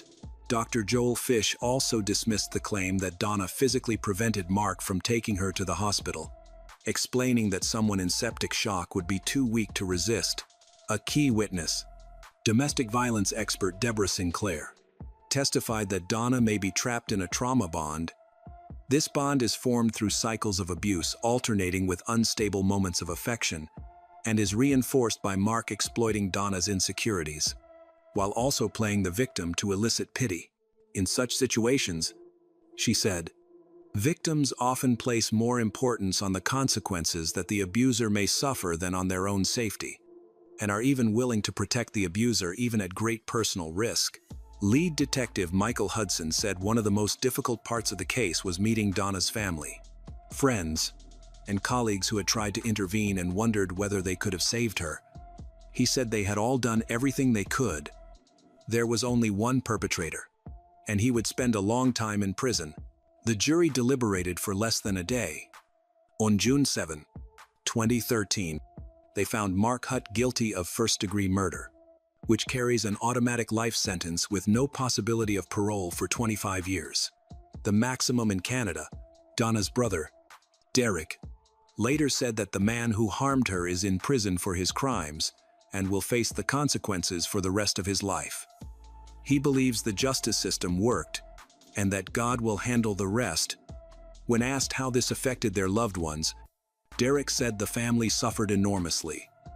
Donna's death, so young and in such a senseless, terrible way, devastated all of them. All she wanted was a loving, caring family, and an evil man denied her. On the morning of July 17, 2024, the city of Córdoba was shaken by an unexpected tragedy. Catalina Gutiérrez, 21, beautiful and intelligent, raised in a close-knit family, rich in love and Catholic values, did not return from a date with friends. Catalina was an excellent architecture student, beloved by her parents and friends. But she became the victim of a crime that shocked Argentina. Her mother's Renault Clio was found burned out on the outskirts of the city, with Catalina's body inside. The family and the community were devastated. What was even more shocking was the suspect, not a stranger or a stalker in the shadows, but a close friend who had been trusted and welcomed by Catalina's family. From here, a heartbreaking story unfolds. Behind the guise of friendship is a sick obsession, and behind the case is the fierce battle of Argentine society against gender violence. Catalina Gutiérrez was born in Córdoba, Argentina, and grew up in a close-knit family.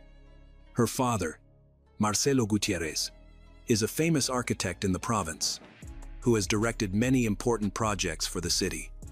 Her mother is Eleonora. Her sister, Lucia, is 4 years older.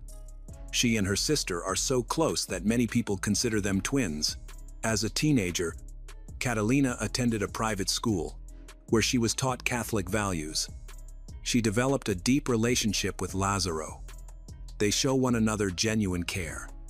In a letter to Lázaro in 2019, She expressed her happiness because they shared the same goals and values, and believed that God was the foundation of everything, including their love.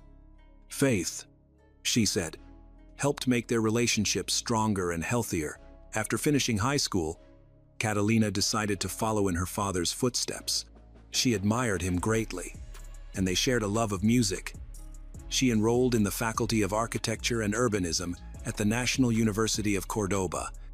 In addition to her studies, she is passionate about travel and photography, often posting videos of her trips, events, and fashion on social media. She has amassed a large following, more than 84,000 on a popular photo and video sharing platform, and about 30,000 on a video app popular with young people.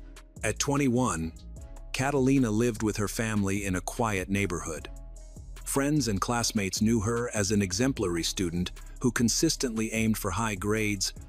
Her kindness was matched by her hard work. She and her father were close, sharing many beautiful moments. Every summer, the family vacationed about 200 miles from Cordoba, where they had a house that Catalina found comfort in, and she often posted from those days.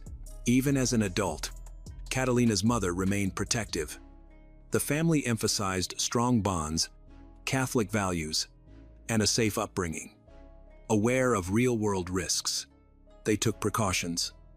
Her mother, Eleonora, was in constant contact to find out where she was, to prevent her from going to unsafe places, and to try to protect her from the dangers of the city. Catalina didn't use a taxi or ride-hailing app because her family was concerned about safety. Instead, she borrowed her mother's car to go out with friends. On Wednesday, July 17, 2024, Catalina planned to meet friends at a shopping center for a bowling night with university classmates. Her boyfriend, Lázaro, also an architecture student, was supposed to join them. Excited to see everyone, she borrowed her mother's car and left around 9 p.m., telling her mother she was on her way to the mall. At the last minute, she decided to pick up her friend Nestor Soto, since he lived near both the university and her home, something she often did. Nestor, also 21, was originally from Bariloche. Raised by his mother and her partner, he grew up without his biological father and was known as reserved among childhood friends. For his studies, he moved about 1,000 miles from his hometown and rented a place in the city. He and Catalina met at the university's architecture faculty. Although she was a few semesters ahead, they soon worked together on group projects and became close friends, even giving each other affectionate nicknames, Ca and Noi. They took a group trip to Rosario, and Nestor often visited Catalina's family home to share meals and play with the family's pet. On the night of the tragedy, Catalina parked in front of Nestor's house, and he invited her inside. What happened afterward is unknown. Before disappearing, Catalina posted a final Instagram story, an invitation to a popular party called Brush, to be held in Cordoba. She showed a small gift box next to a teddy bear and wrote that they would see each other on Friday. After that, she stopped responding. When Catalina missed a planned meeting and did not respond to texts or calls, Lázaro and her friends became worried and alerted her family. Around 10 p.m., her father came home, and her mother said Catalina wasn't picking up. Her intuition warned something was wrong. The family began contacting friends and searching for her. One of the first people Catalina's mother, Eleonora, called was Nestor. He replied that he hadn't seen Catalina and later joined the search. After midnight, Catalina's sister, Lucia, I remembered they had used the phone tracking app and checked Catalina's last known location. It showed her phone stationary in the southern area of Cordoba's capital, an unusual spot for her. The family alerted the police. 30 minutes later, officers found Catalina's gray Renault Clio abandoned in an open field. The car was partially burned, and Catalina's body was in the back seat. There were no visible gunshot wounds or obvious signs of violence, and robbery was ruled out because her valuables were still there.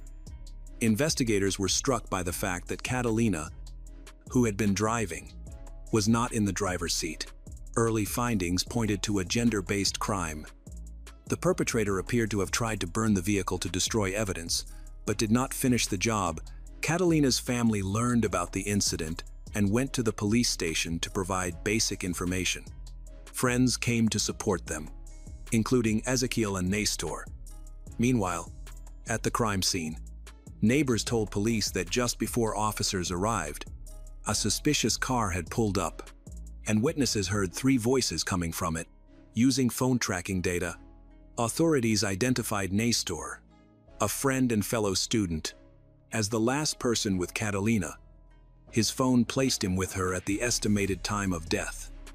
During questioning, he contradicted himself repeatedly, eventually admitting he had been with Catalina and was the last to see her alive. He later confessed to the crime, saying that Catalina was the love of his life. The public prosecutor charged him with simple homicide, pending further investigation. Nestor's defense claimed he was in shock, and his mother was devastated after he told her about the allegations. The case shook Córdoba and the rest of Argentina. Media coverage highlighted the macabre detail that a trusted friend, someone who had shared projects, dreams, and secrets with Catalina, had killed her, even using love to justify it. This was the same friend who had embraced Catalina's mother in consolation when the news broke. In the days that followed, further details emerged. Catalina arrived at Nestor's house around 9:30 p.m., intending only to pick him up. Once she got there, Nestor tried to persuade her to change their plans. He urged her to cancel her plans with her friends, but she firmly refused. Tensions escalate when he learns that Lázaro, Catalina's boyfriend, will also be at the gathering. Authorities believe an argument erupted between Nestor and Catalina inside the house, likely after she rejected a romantic advance, leading to a physical altercation. According to the preliminary forensic report, Catalina was beaten until she lost consciousness and then asphyxiated. Nestor allegedly carried her to a car, placed her in the back seat, and drove to the south of the city, where her body was later found. A security camera recorded a car outside Nestor's home around 10:20 p.m. Investigators believe he was driving Catalina's mother's car at that time, though they could not confirm whether Catalina was already dead. Nestor tried to burn the car to destroy evidence, using alcohol as an accelerant, but failed and fled in panic. Following Nestor's confession, authorities searched his home and found incriminating evidence: Catalina's ring, a few strands of blonde hair, and wet clothes in the washing machine, believed to be the clothes he was wearing during the crime. Up to that point, all evidence pointed to Nestor as the primary suspect, though investigators did not rule out accomplices. They planned to follow up on a tip from neighbors who reported hearing 3 people discussing starting a fire that night. Authorities also analyzed Nestor and Catalina's phones to better understand their relationship. They found friendly, frequent communication, shared study groups, and similar activity on social media. On July 22, a new video emerged that outraged the community and further strengthened the case. The video showed Catalina's mother, Eleonora, as Renault Clio traveling from Nestor's home to the site where her body was found. A nearby security camera captured the exact route taken at 10:30 p.m. that Wednesday. By then, the autopsy confirmed that Catalina died from suffocation, though it did not determine whether an object or hands were used. It also documented multiple injuries from severe blows and burns inflicted after death. Forensic experts have ruled out abuse. That Monday, the prosecutor met with Catalina's parents. Her mother, devastated, said she never imagined facing such horror. Nestor had studied with her daughter, shared barbecues, played with their pet, and she had even given him rides to the university. They trusted him, as they did all of Catalina's classmates. She said Catalina had never mentioned any troubling behavior from him. Through tears, she remembered her daughter as an angel, healthy, fun, cheerful, and intelligent, and said she could not imagine life without her youngest child. Catalina's father, Marcelo, also described unbearable pain a pain made worse because the alleged perpetrator, Nestor, was someone they knew and welcomed into their home. He emphasized that Nestor had visited countless times, shared meals, and spent time with their daughter, something he could not comprehend. He called Nestor deranged, especially because he initially denied seeing Catalina that night. Trusting him, Eleonora texted Nestor at 11:10 p.m., asking if her daughter, Catalina, was with him. At 11:15 am, Nestor called Eleonora, but she did not answer. He called again a minute later, then sent a message without receiving a reply. 2 minutes later, they finally spoke. Nestor lied, claiming he was at home and had not seen Catalina. He even pretended to look through his curtains to check if her car was outside. Nestor later joined the search for Catalina and even hugged her mother, Eleonora, when her body was found. To Marcelo, this was a horrifying, macabre act, something only a twisted mind could do. Eleonora later said that if she had known the truth, she would have been repulsed by him. She felt deep disgust after everything that happened, but noted that when they reported Catalina's disappearance at the police station, Nestor had been there with them and with Catalina's boyfriend. The family demanded justice for their daughter, insisting the perpetrator should rot in prison and had no place in society. Catalina's sister, Lucia, posted a heartbreaking message on social media, pleading with people not to let Catalina go. She said she couldn't live without Catalina, whom she called her guardian angel. The pain was overwhelming. She remembered Catalina's unique, joyful smile. The sisters' bond was unbreakable. After Catalina's death, Lucia felt as if they had become one. She couldn't bear the thought of being left alone and begged Catalina to stay with her forever. Of all the family members, Lucia is the one who knows best about Catalina's relationship with the perpetrator, Nestor. Catalina had never suggested that Nestor felt anything beyond friendship. To her, he was simply her best friend. Lucia believed Catalina would have told her if anything had seemed off. They shared everything. In her final post that day, Lucia expressed her immense love, which she had always tried to show as a way to cope. In her grief, Lucia shared a photo of a new tattoo on the inside of her arm with Catalina's name. Her heart, she said, was shattered, and she begged for strength. Lázaro, Catalina's teenage ex-boyfriend, also wrote a letter expressing his sorrow. He couldn't believe what had happened and said he had only ever wished for her happiness. As the investigation continued, family and friends faced one of the hardest moments, saying goodbye. The wake took place in Cordoba, where relatives, friends, and hundreds of supporters came to pay their respects. Catalina's parents decided to cremate her, scattering her ashes at the family property, where she always said she felt happiest. After the funeral, the family turned to the legal case against Nestor. Prosecutors theorized that Nestor was obsessed with Catalina. Based on the evidence and the autopsy, the charges were upgraded. Nestor was charged with aggravated homicide due to premeditation and gender-based violence, officially classified as femicide, which carries the possibility of a life sentence. His defense continued to deny his involvement and asked the court to nullify his initial confession, arguing it was made without legal counsel. While in jail, Nestor claimed another inmate warned him that, no matter where he was held, he would eventually pay for what he had done.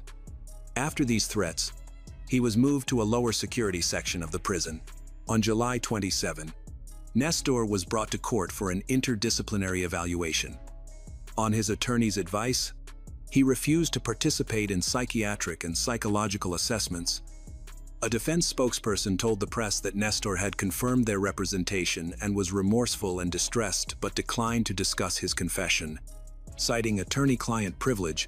2 days later, as classes resumed at the National University of Cordoba, the university posted a statement mourning Catalina's death.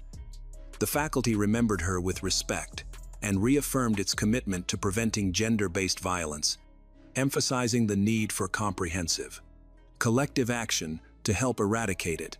Her classmates also honored her by leaving an empty chair in the classroom, decorated with purple flowers and a sign that read, "Catalina should be here."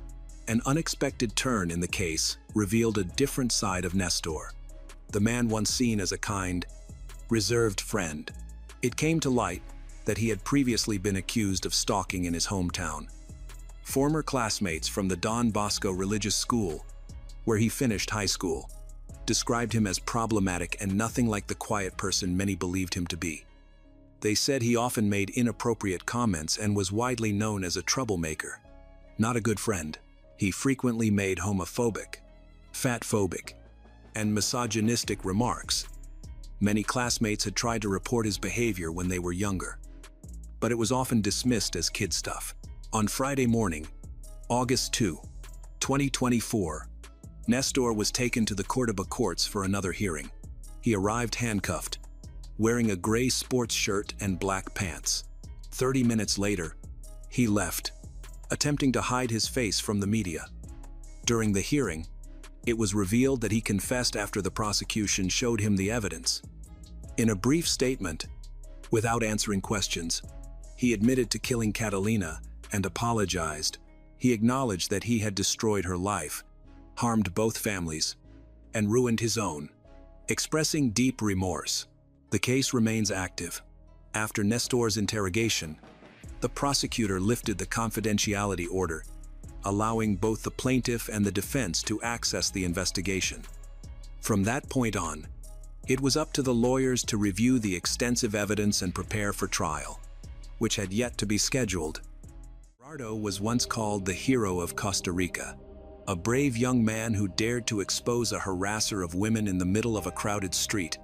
In just one night, he went from an unknown bakery worker to a national icon, praised by the press, supported by millions of people. But that halo did not last long. Just 48 hours later, when the whole country was still talking about him, Gerardo suddenly fell into a terrible trap. A seemingly harmless appointment turned into a death sentence. In the dark, two strangers rushed in, stabbed him many times in the chest and neck. He collapsed, dying, and the whole country was shocked. Who would want to kill their hero? Initially, public opinion believed this was a revenge by the person he exposed in the viral video. But the truth was much more cruel. Samedi Fonseca Fernandez was born in Costa Rica on February 25, 1975. Little is known about her family background or early childhood. She grew up in the neighborhood of Cuba, living with her mother, Sonia Fonseca Fernandez. Samedi attended local schools, but even then, she showed a difficult and temperamental character. She did not handle rejection well, often tried to get her way through manipulation or force. With her beautiful and slim appearance, she is very attractive to men. However, her relationships rarely lasted. Her vanity, desire for wealth, and jealous nature tended to drive potential partners away quickly. Because of her doll-like features, Samedi spent several years portraying Barbie at events for Libreria Universal, a large bookstore chain. It was there that she earned the nickname La Barbie, which would follow her for life. After finishing high school, she began a relationship with a well-known television journalist, Osvaldo Fernando Valerim Ramírez, who was 16 years older than she was. This turned out to be her longest and most stable relationship, though Osvaldo never married her. In 1996, they welcomed a son, Christopher Valerim Fonseca, and in 1997, a daughter, Maria Cristina Valerim Fonseca. However, Osvaldo and Samedi argued frequently. She was often jealous. This led Osvaldo to leave her in 2012. That same year, 53-year-old Osvaldo suddenly passed away. It soon became clear that he had not included Samedi in his will. Refusing to accept this, she decided to act on her own. She went to his home, changed the locks, and took control of the property so that his relatives could not enter. She also removed several valuable belongings of the deceased. Outraged, Valerine's family immediately went to court to accuse her of theft. The police forced Samedi out of the house, but no criminal charges were ever filed against her. In the years that followed, Samedi had other relationships, including one with Miguel Ángel Pérez Abarca, with whom she had her third child. Some accounts claim that this relationship was legally registered and ended in divorce, while others insist the two were never married. A disturbing pattern began to emerge. Several of Samedi's partners either disappeared or died under suspicious circumstances. One former lover vanished not long after breaking up with her, and to this day, his whereabouts remain unknown. His family believed she was involved, but no solid evidence was ever found. Another partner was killed in what authorities described as a botched robbery. The killers were never identified, and again, suspicion fell on Samedi. Though investigators could not prove her role, her most notorious case, however, was that of Gerardo Cruz, a young Costa Rican born in San Jose. Gerardo never met his biological father, who abandoned the family before he was born. His mother, Ana Patricia, later married Hermes Rodriguez, who legally adopted Gerardo, raised him as his own. He enjoyed a calm, ordinary childhood, studying at a local school and developing a love for motorcycles. Early on, he fell in love with a young woman named Carol Zuniga. By the age of 23, Gerardo and Carol were living with their 4-year-old daughter in the home of his aunt and uncle in the suburb of San Sebastián. To support his family, Gerardo worked at a neighborhood bakery. Life seemed stable and happy for the couple. They were overjoyed when they discovered that Carol was pregnant with their second child. In the summer of 2015, Gerardo met Samedi. She was a regular customer at the bakery where he worked. At 40 years old, she still drew attention, often wore revealing clothes, and enjoyed flirting. By that time, she was known for her relationships with younger men, seemingly enjoying their admiration. Despite the nearly 20-year age gap and the fact that Gerardo already had a family, he quickly became infatuated with her. They began a secret affair. Samedi started visiting the bakery almost daily to see him, sometimes accompanied by her eldest daughter, Cristina, who was 19 at the time. At first, Gerardo managed to balance his home life with his secret romance, keeping the relationship hidden from both women. But soon he became careless, proud of his conquest. He began boasting to friends, co-workers about his new lover, describing her as a generous mistress who spoiled him with gifts. Inevitably, the rumors reached his mother, who tried to talk sense into him and urged him to end the affair. The romance lasted only a few months, collapsing in October 2015, when Samedi learned that Gerardo's partner Carol was pregnant. Furious, she began calling and sending threatening messages, insulting Carol, vowing to kill Gerardo if he refused to be hers alone. Meanwhile, Gerardo begged Carol for forgiveness and managed to hold his family together. Believing Samedi's threats were just empty words, he underestimated how determined and vindictive she truly was. On October 5, 2015, Gerardo became famous when he recorded and posted on social media a street harassment incident in which a man filmed up a woman's skirt in downtown San Jose. The video went viral on social media. It was reported by local and international media. On the night of October 7, while walking home after work, Gerardo was suddenly attacked. 2 men on a motorbike stopped, stabbed Gerardo in the throat and chest. Despite his serious injuries, he managed to call a friend and report the attack before losing consciousness. His friend quickly called the police and paramedics, who rushed Gerardo to the hospital. Doctors worked tirelessly to save his life for the next 42 days. After the attack, Gerardo's family members regularly gave interviews, asking the public to pray for him. They expressed their confusion about who would want to harm Gerardo and why. During this time, Gerardo underwent dozens of operations, but nothing could save his life. On November 19th, Gerardo Cruz died in the intensive care unit. Gerardo's funeral drew a large crowd offering sympathy to his family. people mourned his death and urged the police to quickly find and punish his killers. Initially, investigators explored several motives. Investigators have two main leads.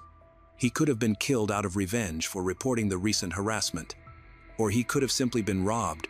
For months, the case stalled. But in May 2016, investigators obtained crucial surveillance footage showing two men fleeing the scene shortly after the stabbing. The blurry images became a turning point. Authorities released the video to the public, replaying it on national news and asking viewers to help identify the suspects. Using the footage, police created composite sketches and gathered descriptions. Soon after, one of the men surrendered voluntarily, hoping for a reduced sentence. His testimony allowed police to unravel the conspiracy and identify the other participants, including the masterminds, Samady Fonseca Fernandez and her daughter, Maria Cristina Valerín Fonseca. Both were arrested within days. Several accomplices were also detained. Among them were Ronald Arce Barrientos, a taxi driver who helped connect the group with potential hitmen, and Cesar Chavez Cerdas, a laborer who acted as an intermediary. A teenager, whose name was withheld due to his age, was directly involved in the ambush, following Gerardo's movements and reporting his location on the day of the attack. Investigators later pieced together a detailed timeline using text messages and phone records. Samady was the mastermind behind the crime. She carefully planned the murder and got Cristina involved in the preparations. Together, they recruited Ronald and Cesar to find attackers and stage the killing as a robbery in a dark park. On October 7, 2015, Samady coordinated every step, calling, texting the participants to assign tasks and ensure the plan went smoothly. She even demanded that, after the crime, the killers bring her something belonging to Gerardo as proof. That night, after work, Gerardo went to the meeting place, thinking he was going for another interview about the harassment case. Instead, he was ambushed, stabbed twice in the chest, and robbed of his bag, jacket. The stolen items were later delivered to Samady. The most damning evidence against her was the series of text messages detailing the murder plot and assigning roles. Confident she would never be caught, she had not even deleted them. The motive behind the killing was clear: jealousy. Samady could not accept Gerardo's devotion to his pregnant partner, Carol. If she could not have him, no one could. In her obsession, she drew her own daughter into the deadly scheme. Both mother and daughter were arrested without the possibility of bail. As the court considered them a flight risk, their accomplices were also placed in pre-trial detention. While a teenage participant was handed over to the juvenile justice system, the investigation lasted for about a year and a half. In December 2017, the trial of all participants in the criminal conspiracy finally began. During the hearings, more details about Samady's past came to light. It turned out that she had previously been charged with fraud and document forgery to obtain state payments, for which she received only a fine. Another scandal involved Miguel Angel Perez Abarca, the father of her youngest daughter. Samady had given the child the surname of a former lover without Miguel's consent and fraudulently collected alimony from him for more than 3 years. When the deception was exposed, she was sentenced to 3 years in prison and ordered to pay a large fine, but the court commuted the punishment to a 5-year suspended sentence, citing her responsibility for a small child. At the trial, Gerardo's partner, Carol Zuniga, admitted that she had known about his affair with Samady, and that Samady had repeatedly threatened him with death. Gerardo, however, had dismissed the threats, not imagining she would follow through. The prosecution emphasized that jealousy and wounded pride had been the driving motives for the killing. Phone records and intercepted calls revealed that Samady and her daughter, Cristina, had coordinated every detail of the plot together. Testimony also showed that after CCTV footage captured Cristina near the crime scene and was broadcast publicly, she suffered a nervous breakdown. In a panic, she sobbed and said she wanted to confess. Samady, calm here. assuring her that the police would never link them to the crime. The verdict was delivered on January 23, 2018. The court sentenced Samity Fonseca Fernandez to 30 years in prison, Maria Cristina Valerín Fonseca, along with accomplices Ronald Arce Barrientos and Cesar Chavez Cerdas. Each received 25 years. One of the teenage attackers was sent to juvenile detention. The fifth suspect, a 46-year-old man identified by his surname Castillo, was acquitted for lack of evidence. It was clear that the man had only called the two women to inform them of the time Gerardo left work. The court also ordered the defendants to pay 90 million kerlones in moral compensation to Gerardo's family. After the ruling, his relatives expressed relief and gratitude that justice had been served. However, the case did not end there. Defense lawyers for Samity and Cristina filed appeals, seeking to reduce their sentences. Ronald and Cesar also appealed. In November 2019, the Court of Appeals reviewed the case and reduced each sentence by 5 years. As a result, Samity's punishment was lowered to 25 years, while Cristina, Ronald, and Cesar each received 20 years. By the summer of 2020, new reports about Samity emerged. While serving her sentence in a Costa Rican women's prison, she registered a marriage with Lindsay Diaz-Lopez, a fellow inmate who was later released on parole. Samity remains incarcerated, with nearly 2 decades still to serve. In the sleepy suburbs of Omaha, Nebraska, a love triangle explodes and quickly becomes one of the most chilling criminal cases of modern times. Everything began when a man, having just ended a long-term relationship, only wanted to find companionship. But soon, the harmless late-night messages turned into thousands of threats. Homes were set on fire, a family fell apart, and a woman suddenly vanishes without a trace. For years, her presence lingers, online, in text messages, in chilling threats that appear at the worst possible times. Is she alive? Is she hiding? Or is there a darker truth behind closed doors? What no one expected, the real danger isn't the missing woman, but someone else, close, sophisticated, and ready to destroy anyone who gets in her way. In 2011, Dave Krupa and his longtime girlfriend, Amy, ended their 12-year relationship. They had 2 children together, and Dave's reluctance to marry contributed to the breakup. Despite separating, they stayed close and co-parented, spending holidays together with their kids. By summer 2012, Dave was ready to date again but didn't want a committed relationship. He signed up for a dating site hoping to meet women who felt the same. The first woman he met was Shanna Liz Gollier, born June 28, 1975, in Michigan. Dave and Liz quickly connected online. They both had children of similar ages, and Liz said she was comfortable with an open relationship. She ran her own home services business. They hit it off and began seeing each other regularly. Their relationship is quite intimate and comfortable. Dave, however, didn't see a future with Liz. However, Dave soon realized that Liz was not someone he could be with long-term. He felt that she was ignorant and difficult to talk to. Although they had agreed to keep things casual, Liz became increasingly intrusive. She wanted to spend more time together and questioned Dave about his plans on nights they weren't together. Dave reminded her that he valued his independence and that their arrangement didn't require explanations. Dave continued to date other women and encouraged Liz to do the same.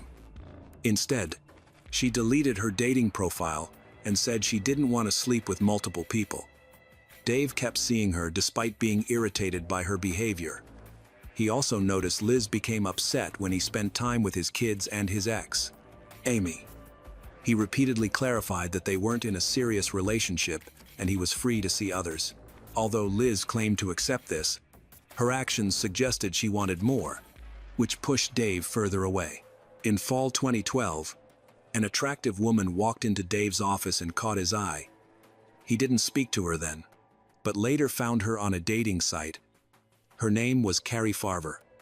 They arranged a date for November 2012. Kari Farver was a programmer, stylish, attractive, and someone Dave could talk to intellectually. During their date, Liz repeatedly texted and called Dave, insisting she urgently needed to pick up something from his apartment. Dave explained the situation to Kari, and they returned to his place. Kari was sympathetic and didn't seem to mind when Liz showed up at Dave's apartment. Kari and Dave agreed to keep things casual and non-committal. Liz, however, was upset to see Kari at Dave's apartment and continued pressuring Dave for commitment, which made him pull back even more. He began spending more time with Kari, whom he described as smart, beautiful, and charming. He felt he had hit the jackpot. Several months later, Liz messaged Dave that they should try being serious. Dave refused monogamy with Liz but was willing to keep things casual with her. He had no intention of stopping his relationship with Kari or dating others. Soon after he began seeing Kari, Dave invited her to stay at his apartment a few nights a week. Kari lived in Iowa but worked across the river in Nebraska, where Dave lived. She was busy with a major project, and staying closer to work helped. Dave enjoyed the arrangement, and Kari seemed content with something casual and convenient. In early November, while staying with Dave, Kari received several Facebook friend requests from people she didn't recognize. She noticed one appeared to be from someone in her hometown of Macedonia, Iowa. She messaged the person, asking whether she knew them, but she never received a response. Meanwhile, on November 13, 2012, Dave left work. After saying goodbye to his guest, he had no idea this day would change his life. That morning, Kari texted Dave asking if she wanted to move in together. Dave was surprised because they had agreed to keep their relationship open. He replied that he wasn't ready and didn't think it was a good idea. Immediately afterward, he received a message from Kari. She told him to get lost, said she was dating someone else, and asked him not to contact her anymore. Dave was stunned. Everything between them is still going very well, and she has never shown any desire to change the relationship. He then noticed Kari had unfriended him on Facebook. He was disappointed but not devastated. That evening, everything Kari had left at his place was gone, as if she'd never been there. A few days later, Dave began receiving a series of rude messages and emails from Kari. She calls all the women in his life escorts, including Liz. At the same time, Liz started getting abusive messages too, calling her a fat, ugly escort and making threats to stay away from Dave. Liz contacted Dave, and he admitted that he was also being harassed by Kari. Feeling guilty for involving Liz, Dave apologized and agreed to see her more often. Eventually, Liz persuaded him to commit to her. Every Wednesday evening, the disturbing messages continued. Meanwhile, Kari's family grew worried. They hadn't heard from her in days. Eventually, Kari messaged them saying she'd taken a job in Kansas and was moving. Her family was baffled. Why would she leave her teenage son? They soon learned she hadn't shown up for work for several days. Although Kari had lived in Kansas before, her mother doubted she would just move back, especially with Kari's brother's wedding happening at that time. The wedding, a milestone no close family member would normally miss, went on without Kari. Her mother became increasingly concerned. Kari kept texting that she wanted to be alone and that her mother was too controlling. Sensing something was wrong, her mother reported Kari missing. When police took the report, they learned Kari had bipolar disorder and that her medications were left at home, suggesting she wasn't taking them. Given these facts, the police initially did not treat the case as a criminal investigation. Bipolar disorder can cause extreme mood swings, euphoria, hyperactivity, irritability, sleep problems, impaired judgment, and difficulty thinking clearly.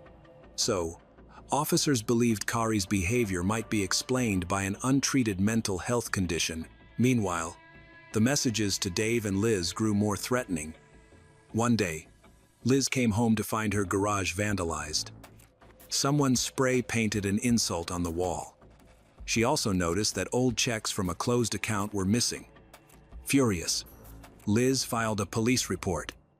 Dave felt guilty and hoped the harassment would stop. Kari had always been meticulous about grammar and spelling. According to her mother, she would correct any mistakes in texts or emails. These new messages were sloppy and full of errors, something Dave also noticed. Still, he didn't know Kari well enough to be certain it wasn't her. Kari's mother, however, was convinced the messages weren't from her daughter. Not only were they poorly written, but the tone was menacing, completely unlike Kari, who had never been a cruel person. Meanwhile, police tried to track Kari through her cell phone. Their priority was stopping the harassment of Dave and Liz, not finding Kari. They believed she had left voluntarily. Her phone pinged near Dave's apartment, but not close enough to indicate it was inside Dave's house. Searches of those areas turned up no sign of Kari or her car. Despite this, Liz and Dave kept receiving hundreds of texts and emails, often simultaneously while they were together, like during a movie, when both phones would light up at once. The messages, many of them hostile and signed by Kari, pushed Dave and Liz closer. They bonded over having a shared stalker. In one of many statements to police, Liz said that Kari blamed her for Dave and Kari's breakup. Eventually, Dave and Liz learned that Kari's family had reported her missing. Police tried repeatedly to contact Kari without success. Then, after speaking with Dave and Liz, the sheriff received a text from Kari. She said she didn't care about the missing person report, asked police to leave Dave alone, claimed she was leaving the state, and said her mother had overreacted. She added that she had been home several times. Months passed with no sight of Kari. The harassing messages continued. When Kari's father died, she missed the funeral, alarming her family. She texted apologies, but no one had heard her voice in months. Her family felt something was wrong. Kari's Facebook account stayed active. She posted that she was moving to Kansas for a good job and would be thrilled if her son joined her. But when her son turned 15, she didn't call. She effectively abandoned him. Her parents obtained custody through the Iowa courts. Dave and Liz kept seeing each other, though Dave tried to pull back. As Liz became more demanding, she said she was fine with a casual relationship, but kept hinting she wanted more. Each time Dave broke things off, the messages from Kari intensified. At one point, an email from Kari claimed she was pregnant by Dave. Dave knew that was impossible. He'd had surgery years earlier. Later, Dave spotted a car in his parking lot he recognized as Kari's. Police examined it, but found nothing, revealing her whereabouts. There was a scratch along one side and no usable fingerprints on the exterior or steering wheel. Not even Kari's. They did find a single fingerprint on a mint tin inside the car, but it didn't match Kari or anyone in their system. The car was unusually clean, except for a small pink stain on the passenger seat that looked like spilled strawberry milk. Police photographed the interior, then released the vehicle to Kari's parents, who owned it. In spring 2013, a man called Kari's mother, claiming to be Dave Krupa. He said Kari had contacted him from a homeless shelter in Omaha and needed a ride. Hopeful, her family and police rushed to the shelter, only to learn she had never been there. The caller wasn't Dave. It was a cruel hoax. The harassment continued, with Kari sending Dave and Liz photos of their children and threatening harm if Dave didn't leave Liz. Meanwhile, Dave grew bored with Liz and met another woman online. He accepted her Facebook friend request, but within an hour, messages from Kari began flooding in. The woman, Jessica, immediately cut off contact with Dave, but the harassment continued. Kari repeatedly threatened Jessica and her family, even sending pictures of Jessica's children to increase the level of intimidation. Faced with this situation, Jessica reported the incident to the police. Over time, Liz's jealousy increasingly irritated Dave. He was also being stalked by Kari and wanted out of the drama. Dave kept seeing Liz, but she was jealous of his relationship with his children and their mother, Amy. Amy occasionally met Liz and found her rude and unfriendly. Dave eventually broke up with Liz. Soon after, tragedy struck. In 2013, Liz called 911 to report that her house was on fire.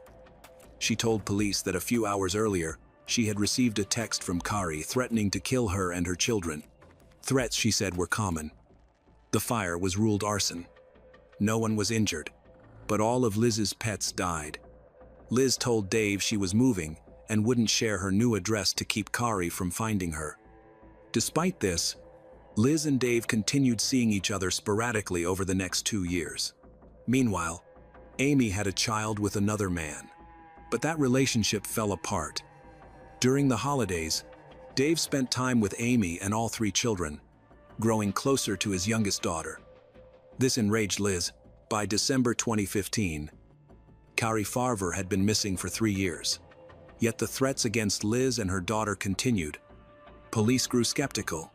Why would someone who dated Dave for less than 2 weeks stalk him and his ex for years? It didn't make sense. Liz then came to the police with a new complaint.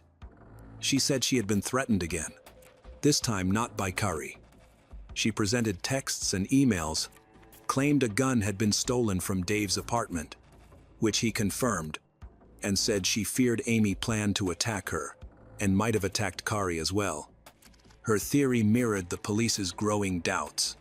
Why would a brief fling lead to years of stalking? Liz voluntarily allowed police to download her phone data to help them arrest Amy. Shortly after, Liz was shot in a park. She identified the shooter as Amy.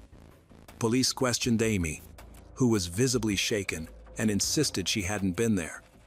Her older children were with their father, Dave. At the time, investigators concluded Amy was likely telling the truth and made no arrest. Soon after, Liz gave police an email she claimed was from Amy. In it, Amy confessed to shooting Liz and to killing Kari, providing detailed information about Kari's abduction on the morning of November 13, 2012. Records showed Kari logged onto Facebook around 7:00 a.m. Then again 3 hours later to unfriend Dave. The confession claimed Amy abducted Kari at that time, accurately described Kari's tattoos, including one not on the missing persons flyer, and stated that Kari was stabbed in the abdomen or chest, then burned beyond recognition and dumped in the trash. The email also included non-public details about Kari's car and home, leading police to believe Kari had actually been murdered more than 3 years earlier. However, police did not believe Amy was the killer. They were already suspicious of Liz, the very person who supplied the confession. Without her knowledge, investigators extracted deleted information from Liz's phone. They discovered she used an app that masked the origin of messages and another that delayed outgoing texts, explaining how messages from Kari often arrived while Dave was with Liz. Despite this, police still had no body. They learned Liz was days away from eviction after the fire and had already moved most of her and her children's belongings to a friend's house. Investigators needed more evidence to build a case against Liz, so they requested another search of Kari's car. Although the car had been sold, the new owners allowed the search. Again, nothing was found. Police, suspecting Liz, asked her to help catch Amy.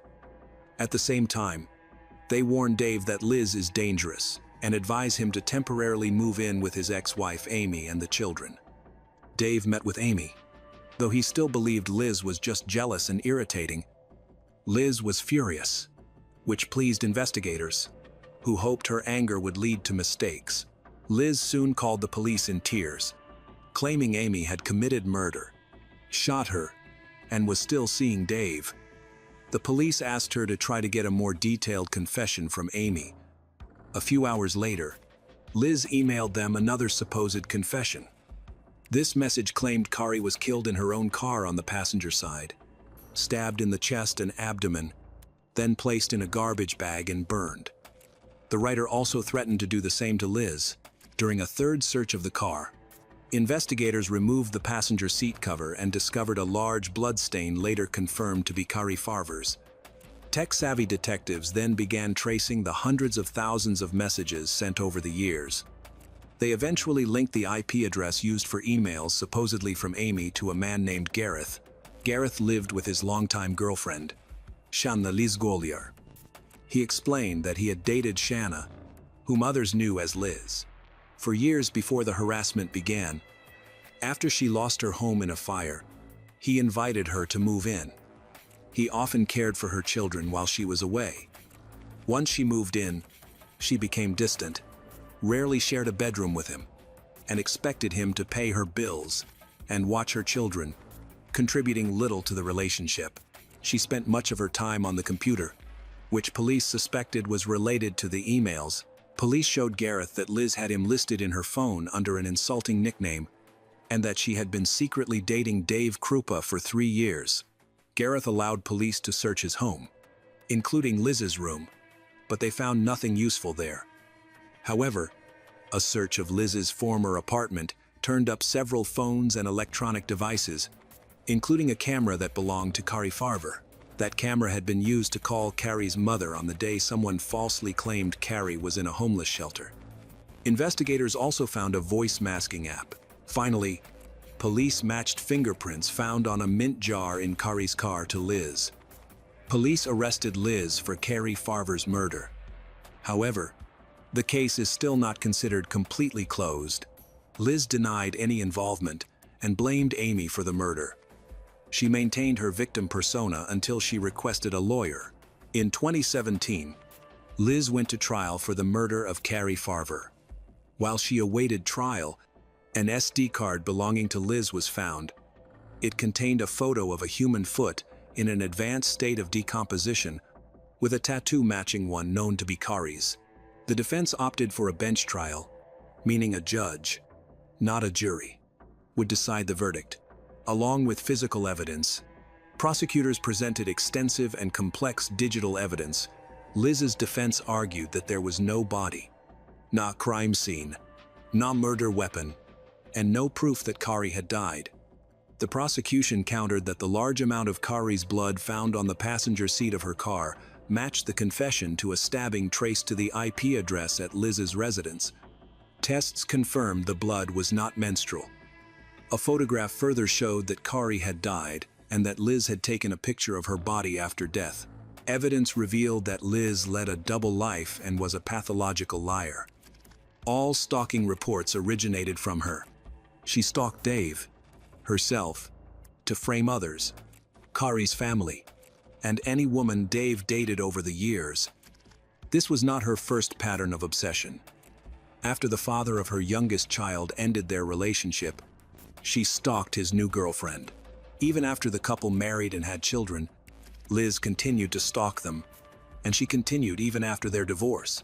It also emerged that Liz once had a young son, Cody. His father loved him deeply, but Liz kept father and son apart. At the time, Liz was dating a man with limited mental capacity. When Cody was found unresponsive, the cause of death was ruled shaken baby syndrome. Liz's boyfriend confessed and went to prison, though his family strongly believed Liz had killed her own child.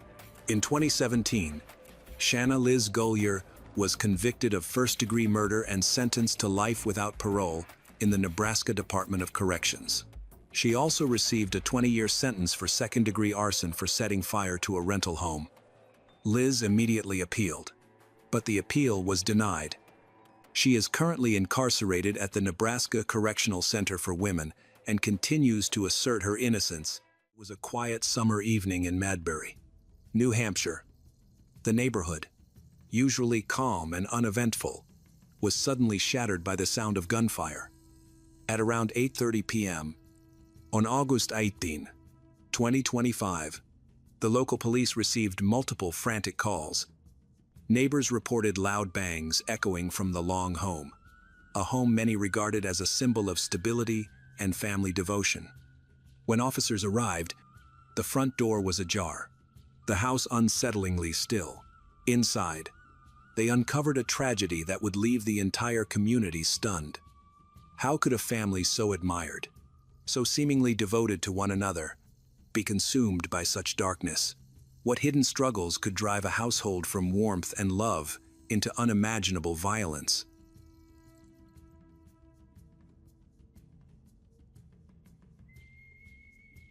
Emily Long was born on April 12, 1991, in Portsmouth, New Hampshire, a small coastal city not far from where she would later settle with her own family.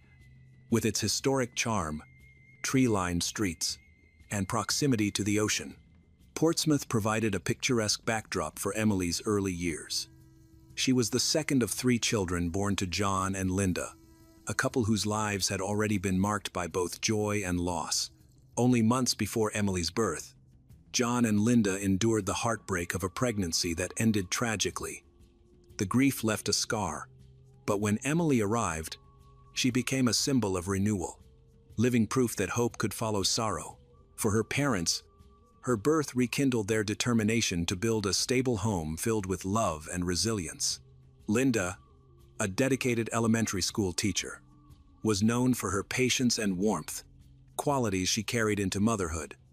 John, a hard-working mechanical engineer who managed a modest workshop, labored long hours to provide for his family. He instilling in his children a strong sense of discipline and responsibility. Emily's childhood unfolded in this environment of quiet strength. The Long household was modest yet steady, private but warm. Neighbors later recalled how the family kept a low profile, avoiding unnecessary attention. Yet it was clear to those who knew them that Emily was raised in a home full of love and strong values. Her parents emphasized education, perseverance, and kindness, principles Emily absorbed early and carried with her. From the start, Emily showed herself to be bright, motivated. Teachers remembered her as cheerful, eager to learn, and always willing to help classmates. As she grew older, her natural sense of responsibility deepened. By high school, she had earned a reputation for being dependable and ambitious. She wasn't the loudest or most outgoing student, but her consistency, warmth, and work ethic made her stand out. Classmates described her as approachable, always smiling, the kind of person you could count on in any situation. These years also revealed her growing independence. Emily wasn't driven only by academic success, but by a determination to build a meaningful life. Her dedication to her studies eventually opened the door to higher education. After graduation, she pursued a degree in hospitality and hotel management, a field that matched her love of organization and her natural ability to connect with people. The program demanded long hours and discipline, but Emily thrived, meeting every challenge with the same perseverance that had defined her earlier years. It was during this time that Emily's life took another important turn. At university, she met Ryan Long, the man who would eventually become her husband. Their relationship wasn't a whirlwind romance, but rather a steady, deliberate bond built on mutual respect and shared goals. Over time, their affection deepened. After several years, they chose to marry, united by a common dream, to create a loving home and raise a family together. Ryan Long grew up in a family that valued compassion and service. As a teenager, he found joy in music, often spending evenings playing guitar with friends.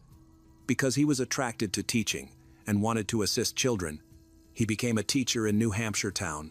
Over the years, Ryan established himself as a steady and respected figure in the lives of his students. Parents appreciated his dedication. Colleagues admired his calm presence. Children also respond to his kindness and patience. His quiet but consistent influence left a mark on everyone around him. Those who worked alongside him spoke of a man whose sense of duty and care never wavered. Even in the face of challenges, together, Emily and Ryan built the family life they had long envisioned. Their marriage, grounded in affection and mutual respect, grew stronger with time. They welcomed 3 children: Parker, born in 2017, Ryan, born in 2019, and their youngest, a toddler daughter. Parenthood filled their home with energy and joy. Friends often described the Long household as warm, lively, full of laughter. Emily was a dedicated and hardworking mother who always made time for her children. Meanwhile, Ryan's calm, patient personality created a stable home environment. Together, they projected an image of stability and fulfillment. admired by neighbor. Since 2018, Emily had worked as the operations manager of a construction company, a role that demanded organization, leadership, and long hours. Despite the pressure, she handled her responsibilities with determination, much as she always had. But in early 2025, life shifted dramatically. Ryan received a devastating diagnosis: glioblastoma, an aggressive and almost always terminal form of brain cancer. Doctors explained the bleak statistics. Most patients live only about 15 months after diagnosis. Even with surgery, chemotherapy, and radiation, the illness was relentless, often accompanied by seizures, memory loss, and dramatic personality changes. For Ryan, those effects began to show quickly, altering the man his family had always known. Emily suddenly faced a role she had never anticipated: wife, mother, and now full-time caregiver.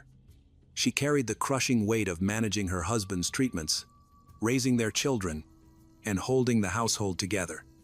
Struggling to process her reality, she turned to social media for an outlet. Posting under her own name on TikTok, Emily began sharing candid videos about the toll of living with a spouse's terminal illness. In her clips, she documented the exhausting cycles of appointments, treatments, and setbacks, as well as her own battles with depression, anxiety, and overwhelming fatigue. She often described the platform as her diary, once saying that filming her thoughts felt cheaper than therapy. Yet, as the weeks went by, Emily's online posts grew darker. The burden of caring for Ryan while raising 3 children, much of it on her own, became overwhelming. Her videos revealed a growing sense of hopelessness, inner conflict, and the suffocating pressure of a life consumed by illness. On Sunday, August 17, 2025, Emily, just 34 years old, uploaded what would be her final message. She admitted feeling crushed by depression and the relentless situation at home, though she insisted she was still trying to stay strong for the sake of her children. On the night of August 18, 2025, at approximately 8:30 p.m., local police rushed to the Long family's home in Madbury after neighbors reported the sound of gunshots. The scene they uncovered marked a devastating turning point in the town's history. Inside, officers found Ryan Long, 48, dead from multiple gunshot wounds, and their 2 eldest children, Parker, 8, and Ryan, 6, each killed by gunfire. Emily herself was discovered in the master bedroom, a handgun still in her grasp, having died from a self-inflicted shot. Amid the devastation, the youngest child, a toddler, was found alive in a crib. An investigation began immediately. Detectives reviewed Emily's social media posts, text messages, and emails, which revealed a clear pattern of emotional decline. Although she left no written note, her online entries had grown increasingly despairing in tone, pointing to exhaustion, depression, and untreated mental strain. Forensic examinations later confirmed the timeline. OESI. Ryan had been shot several times while in bed. Parker suffered a single gunshot wound to the head, while Ryan Jr. was struck more than once.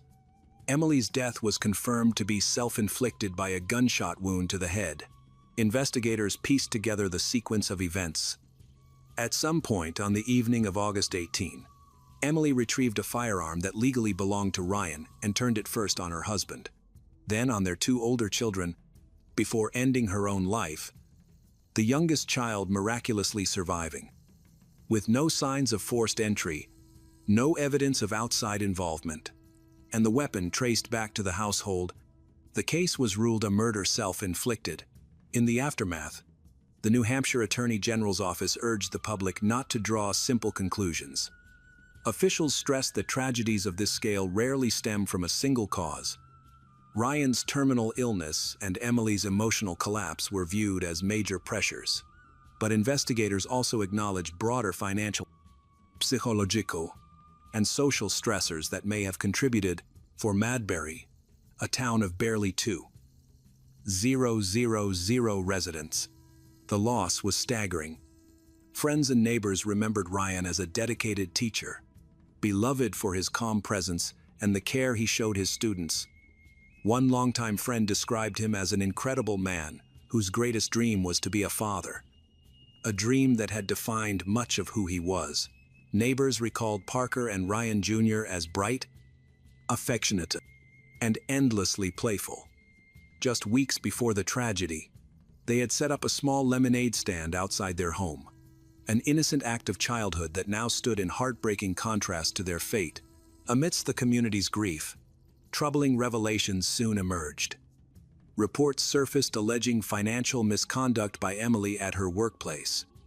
Derek Fisher, the owner of a restaurant chain where Emily worked as director of operations, disclosed that a substantial amount of money, nearly $660,000, had gone missing over the course of a year. According to Fisher, these irregularities began well before Ryan's cancer diagnosis. The missing funds, he explained, were tied to a series of checks issued in Emily's name. When Fisher confronted her, Emily's answers were evasive. He requested bank statements covering the past 3 months, which she handed over on August 5, 2025. However, when Fisher submitted them for review, bank officials discovered the records had been altered, with entire sections omitted. During one tense exchange, Emily allegedly suggested that he could either accept her resignation or proceed with firing her, remarks that left him deeply unsettled. Only days later, on August 11, Fisher filed an official complaint, formally accusing her of embezzlement. For Fisher, the discovery was not just a professional crisis but also a painful personal betrayal. He had trusted Emily for years, giving her broad authority over finances and operations. Learning of the falsified documents and missing money shattered that trust. In later interviews, Fisher described the decision to file charges as heartbreaking, an action he felt bound to take out of duty, never imagining that within a single week, the Long family would be gone. The overlap of events left him, and many others, wondering whether this new wave of pressure, layered on top of Ryan's illness and Emily's emotional decline, might have pushed her beyond the breaking point. As of now, the official investigation into the Long family tragedy remains open. Authorities continue to reconstruct Emily's final days by reviewing financial records, examining communication logs, and interviewing relatives, neighbors, colleagues. The case has ignited an urgent conversation about mental health. Experts stress that tragedies like this cannot be attributed to one factor alone. Instead, it is a portrait of cumulative pressures, the crushing reality of terminal illness, the relentless strain of caregiving, the quiet slide into depression, and possibly the added weight of financial or professional turmoil. Emily's online videos, rough, unedited, and painfully honest, have since become haunting evidence of a slow, silent collapse. Viewers now revisit her words with fresh eyes, recognizing signs of despair that may have gone unnoticed at the time. Her posts reveal how isolation, compounded by exhaustion and unrelenting responsibility. Psychologists emphasize that Emily's struggle is not an isolated one. Millions of caregivers, particularly women, face overwhelming stress, with little structured support. In response to the tragedy, mental health organizations across New Hampshire began strengthening their safety nets. Local clinics made their crisis hotlines available more often. Counselors started programs to help families dealing with a loved one's terminal illness. The community held workshops to teach teachers, religious leaders, and neighbors how to spot caregiver burnout and severe emotional distress. State lawmakers created new rules to make sure people caring for loved ones in extremely difficult situations get help before they are overwhelmed. Meanwhile, candlelight vigils were held at local churches, and the school district lowered its flags in mourning. Friends, neighbors, colleagues came together to share memories of Ryan's steady compassion, Emily's determination, and the children's bright laughter. The surviving toddler soon became the focus of the community's prayers, donations, and efforts to provide comfort for the only family member spared from the violence. The story of Emily and Ryan Long now stands as a heartbreaking reminder of the human lives behind statistics and headlines. Their story is not only one of tragedy, but also of love. A marriage rooted in devotion. Children are raised in a foster home, a family that has shown stability, resilience over the years. Yet it is equally about the cost of silence, the dangers of unaddressed despair, and the devastating consequences that can follow when systems of support fail. For those watching from the outside, this case leaves difficult but necessary questions. How many caregivers around us are silently drowning under the weight of responsibility? How many families live on the brink of collapse without anyone noticing? And what can communities, institutions, governments do to prevent tragedies like this from happening again? On October 10, 1986, in the dense Wild Park forest, two teenagers from the search team suddenly stopped when they saw small figures lying motionless beneath the canopy. As they approached, they were shocked.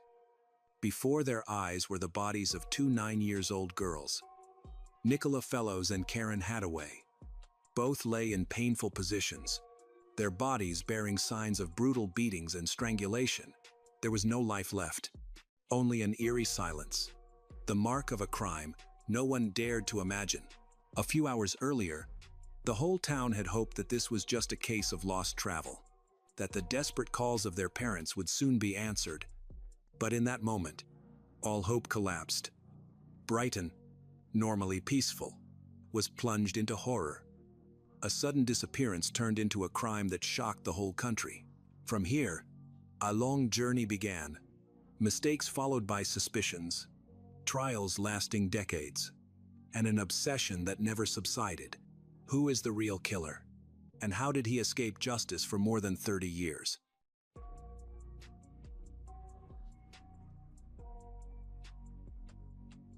Nicola Fellows was born on February 22, 1976, in Brighton, United Kingdom. She grew up in a large family and was active, sociable, and extroverted, making friends easily. That's how she met Karen Hadaway, born on December 21, 1976, also in Brighton. Karen was the eldest child in her family and, unlike Nicola, was quiet, shy, and more introverted. Despite their differences, Nicola and Karen become inseparable. They visited each other almost every day, and soon their families also became close friends. Over time, weekend gatherings turned into a routine, and this continued for several years. By 1986, both girls were 9 years old, attended the same school, and usually took the bus home. Classes ended at 3:30 p.m.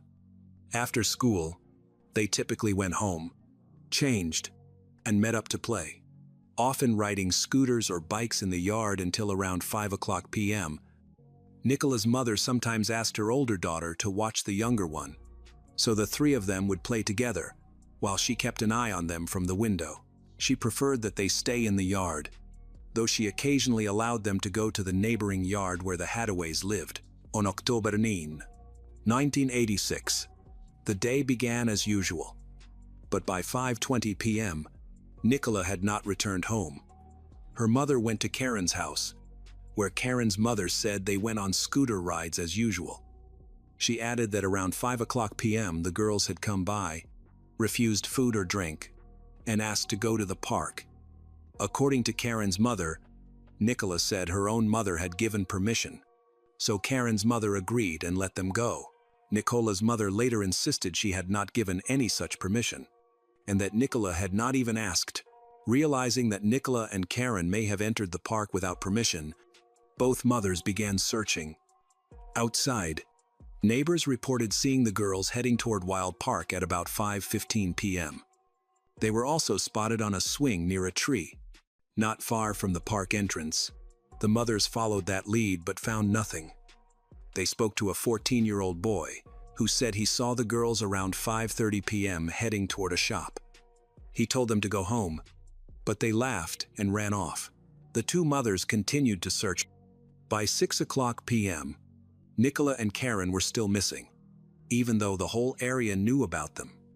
Wild Park is a dense forest with many foxes. Parents forbade their children from going there because it was easy to get lost.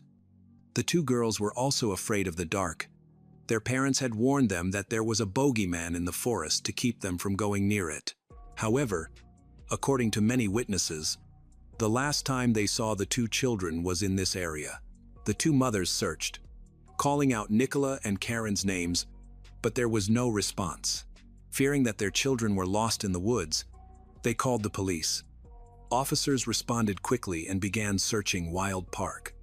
Using the mother's detailed account of the girls' movements, as the search widened, they did not find the girls. But they did find a black sweatshirt on the ground. Although initially seemingly unrelated, the sweatshirt attracted attention for two reasons. First, it was inside out, as if it had been taken off in a hurry. Second, there were some suspicious dark red stains on the fabric that looked like blood. The police collected the sweatshirt for testing. Despite an extensive search, well into the night, Nicola and Karen were not found. Search efforts continued into the evening. As darkness fell, visibility worsened, making it nearly impossible to find the children. Even so, people continued to comb the forest and call out. On October 10, 1986, two teenagers joined a search in the park, the same area where the sweatshirt was found. By then it was dark, and most searchers were struggling to make progress. The two teenagers, however, pressed on through dense brush. They soon noticed two suspicious shapes on the ground. As they approached, they froze. Two small bodies lay before them, showing no signs of life. The two girls matched the descriptions of the two missing children, Nicola and Karen, and were found in unusual positions, with clear signs of a brutal attack. One teenager stayed with the bodies while the other ran to alert nearby police officers. Several officers arrived quickly, sealed off the area, and began examining the scene. What started as a search for missing children turned into a double murder investigation involving two 9-year-old girls, Nicola and Karen. Autopsies revealed they died from blunt force trauma and strangulation. Both had similar marks on their necks and bodies, indicating the same attacker. The identical injuries confirm this conclusion. Investigators believe one girl was killed first, then the other, adding a horrific dimension to the crime. It appears one child was forced to witness the assault on her best friend. Knowing she would be next, on the first day of the murder investigation, police interviewed numerous witnesses who hadn't been questioned the previous evening. One name surfaced repeatedly: Russell Bishop, a 20-year-old roofer from the area. Several witnesses reported seeing him near where Nicola and Karen were found. Russell was the youngest of 5 children.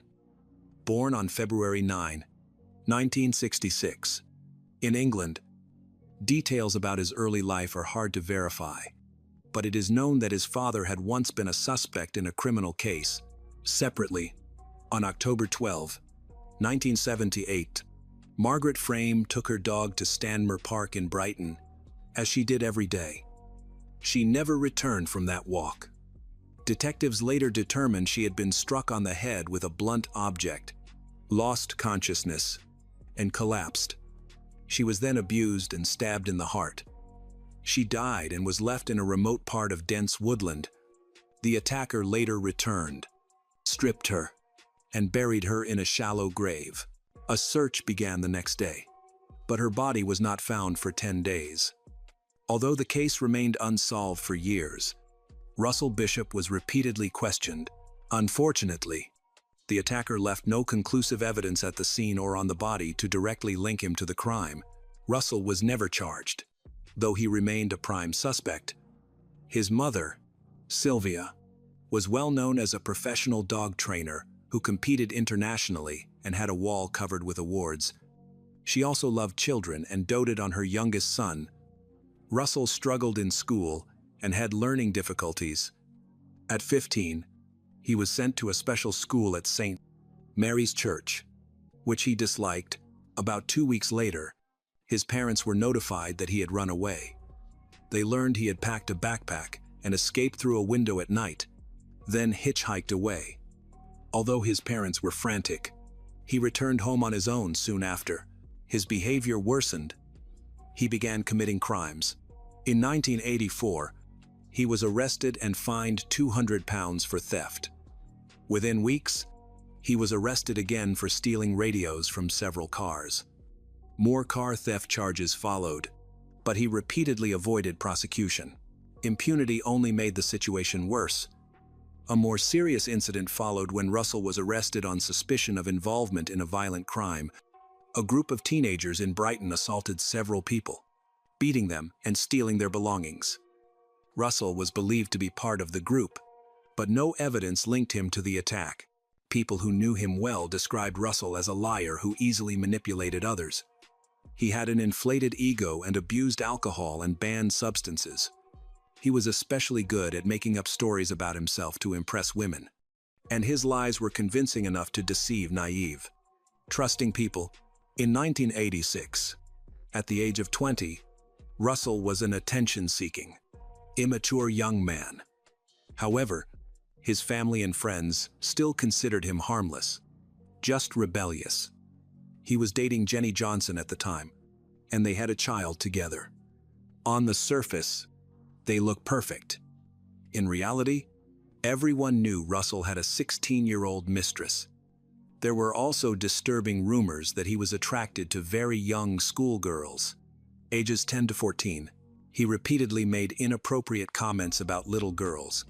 Even when he saw them on playgrounds, both Nicola's and Karen's families knew Russell and also thought he was harmless, just immature. Right from the start of the search campaign, Russell actively volunteered to take part, joining everyone in going all over the park to look for Nicola and Karen. When police interviewed him, he was cooperative and calm. He said he saw Nicola and Karen at the park at about 5 p.m. In fact, on October 10, he was near where the two teenagers found the bodies of Nicola and Karen. Police spoke with all witnesses, and Russell's behavior raised concerns. Russell claimed that while a teenager went to find the police, he approached the bodies and checked the pulses of both Nicola and Karen, then concluded that they were dead. This sounded like an attempt to explain why his fingerprints might be found on the bodies. It was especially suspicious because the search teams had received clear instructions the day before not to touch the bodies or any objects they might discover. Moreover, the teenagers denied Russell had gone near the bodies. They said he kept his distance and didn't check for a pulse. The investigation continued. There was nothing concrete to charge Russell with re-7 and tell from 100 free Affin, but he remained a prime suspect, and his behavior grew more suspicious. On October 31, 1986, based on new evidence, police went to the home he shared with Jenny Johnson. They showed Jenny a sweatshirt found near the crime scene. She immediately identified it as Russell's Prostus Cropple. The sleeves were stained with a dark red substance, which tests confirmed was blood. Jenny said Russell had injured himself while fixing his car. Police took him to the station for further questioning, focusing on his exact actions on the day Nicola and Karen went missing. Russell's account was as follows. He went for a walk at 5 p.m. and passed through Wild Park, spoke with a security guard at 5:40 p.m., then went to buy weed. He claimed to have seen Nicola and Karen at the time and returned home at 6:30 p.m. Witnesses supported parts of his story, but the timeline didn't add up. For example, the dealer said he saw Russell 2 hours earlier than Russell claimed. No one was home to confirm Russell's alibi. He reiterated that he had joined the search and checked Nicola and Karen's pulse after one teenager left to call the police. But the other teenager denied this. Beyond these contradictions, detectives were struck by Russell's demeanor. Everyone else who saw the bodies was visibly shaken and distraught. Russell, by contrast, remained calm and relaxed, even whistling as he watched detectives work. The circumstantial evidence against him continued to grow. The police initially relied on Russell's girlfriend, Jenny, as their key witness. But in November of that year, she walked into the station, retracted her statement, and said the sweatshirt found near the bodies did not belong to Russell.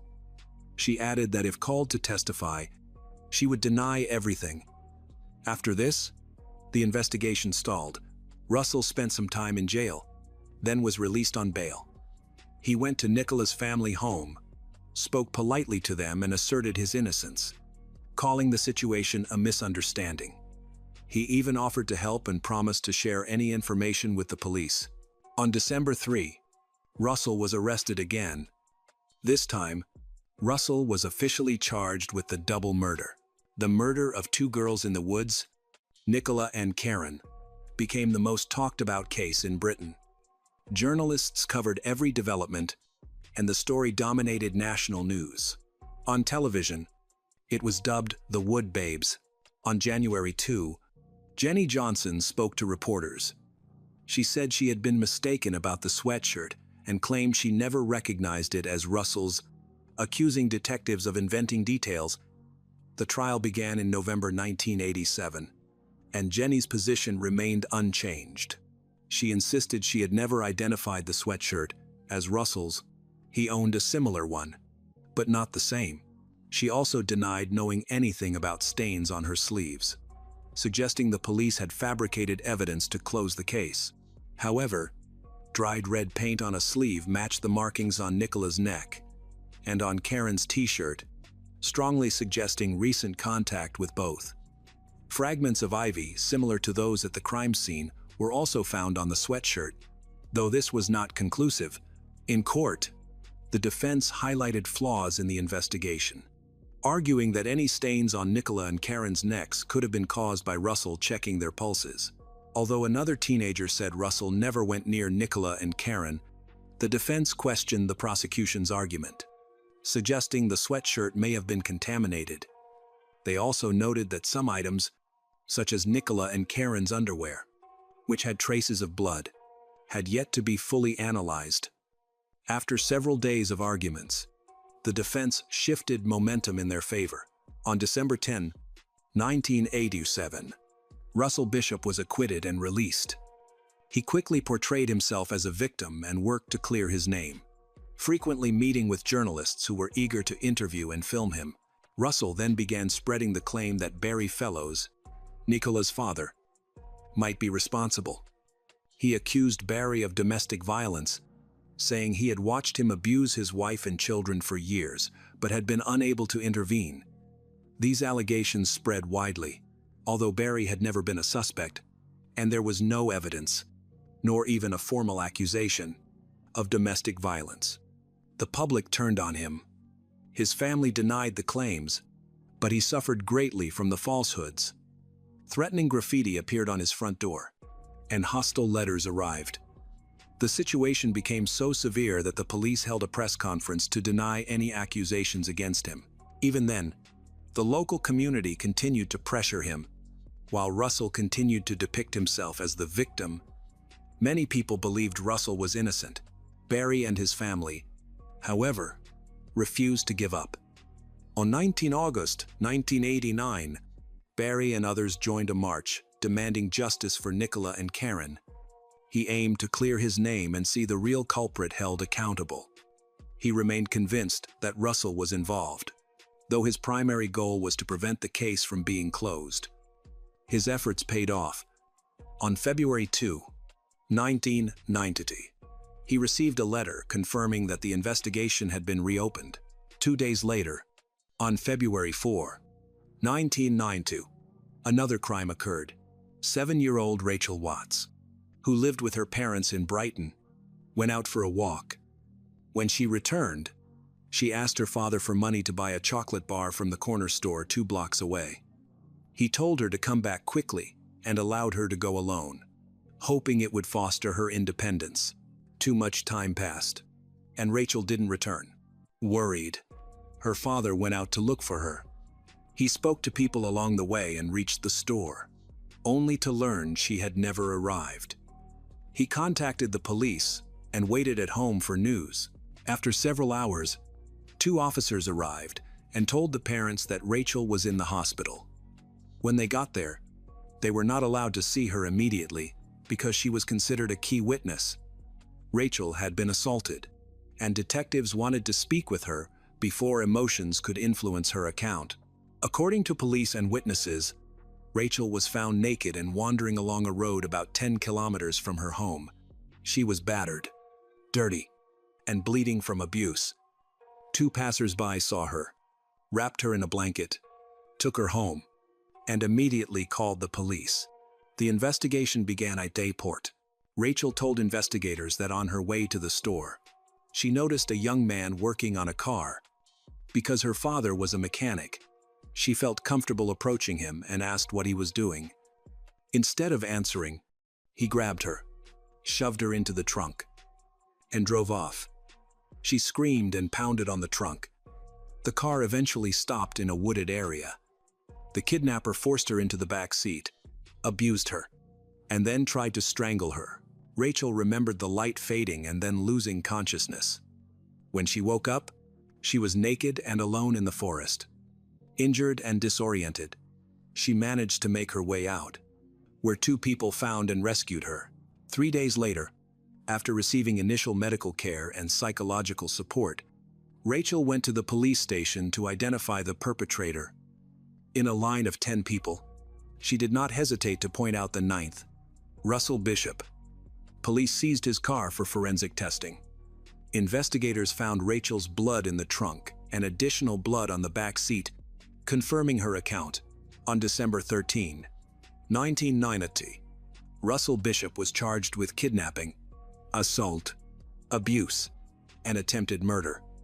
He was later found guilty and sentenced to life imprisonment with the possibility of parole 14 years after the verdict. Detectives revisited the case of Nicola and Karen. However, double jeopardy laws at the time prevented charging the same person twice for the same crime, limiting action against Russell in the so-called Woodland Babes case. In 2005, the law was amended, but by then, Russell was eligible for parole. Although his first application was denied, each subsequent hearing risked his release, and the search for sufficient evidence continued. As late as 2013, police believed they still lacked enough proof. They focused on DNA testing and renewed their investigations. On May 10, 2016, Russell applied for parole again, and this time succeeded. He was released and continued to claim innocence. Years later, Russell was interrogated again and repeated that he was not involved in Nicola and Karen's deaths. Despite his claims, the case was reopened. The first hearing was set for October 16, 2018. The defense tried to counter the charges, but new DNA evidence emerged. Russell's DNA was found on a sweatshirt, and traces consistent with his DNA were discovered on Karen's left forearm. This evidence directly linked him to Nicola and Karen. On December 20, 2018, 52 years old Russell Bishop was found guilty on all counts. 32 years after the double murder, he was sentenced to 2 life terms, with eligibility for parole after 36 years. Russell later confessed to the crime. He said he struck Nicola in the face to subdue her and punish her for allegedly disrespecting his girlfriend earlier that day. His defense was widely dismissed. With his confession, Nicola's and Karen's families finally found some relief. The double murder case was closed, but the outcome was bittersweet. Parents Nicola and Karen believed in Russell's guilt for years, but the evidence was previously insufficient to convict him, allowing him to live free for a long time. Only when their child's killer was brought to justice did the family find some peace, assured that no more children would be harmed. Nicola's father, Russell Bishop, was also cleared. For years, many locals on the Isle of Wight had suspected him of involvement. Because of the false statements made about him, his family's life was devastated. However, the wider investigation into Nicola and Karen's case still leaves many unanswered questions. The attention focused on Jenny Johnson's lies, seemingly in an attempt to protect Russell. In 2021, she was tried for perjury, found guilty, and sentenced to 100 years in prison. Those close to her said Russell had manipulated and abused her, forcing her to lie. However, the prosecution argued that without these lies, Russell might have been caught sooner and there might not have been any additional victims. Russell Bishop died on January 20, 2022, when he succumbed to cancer at the age of 55,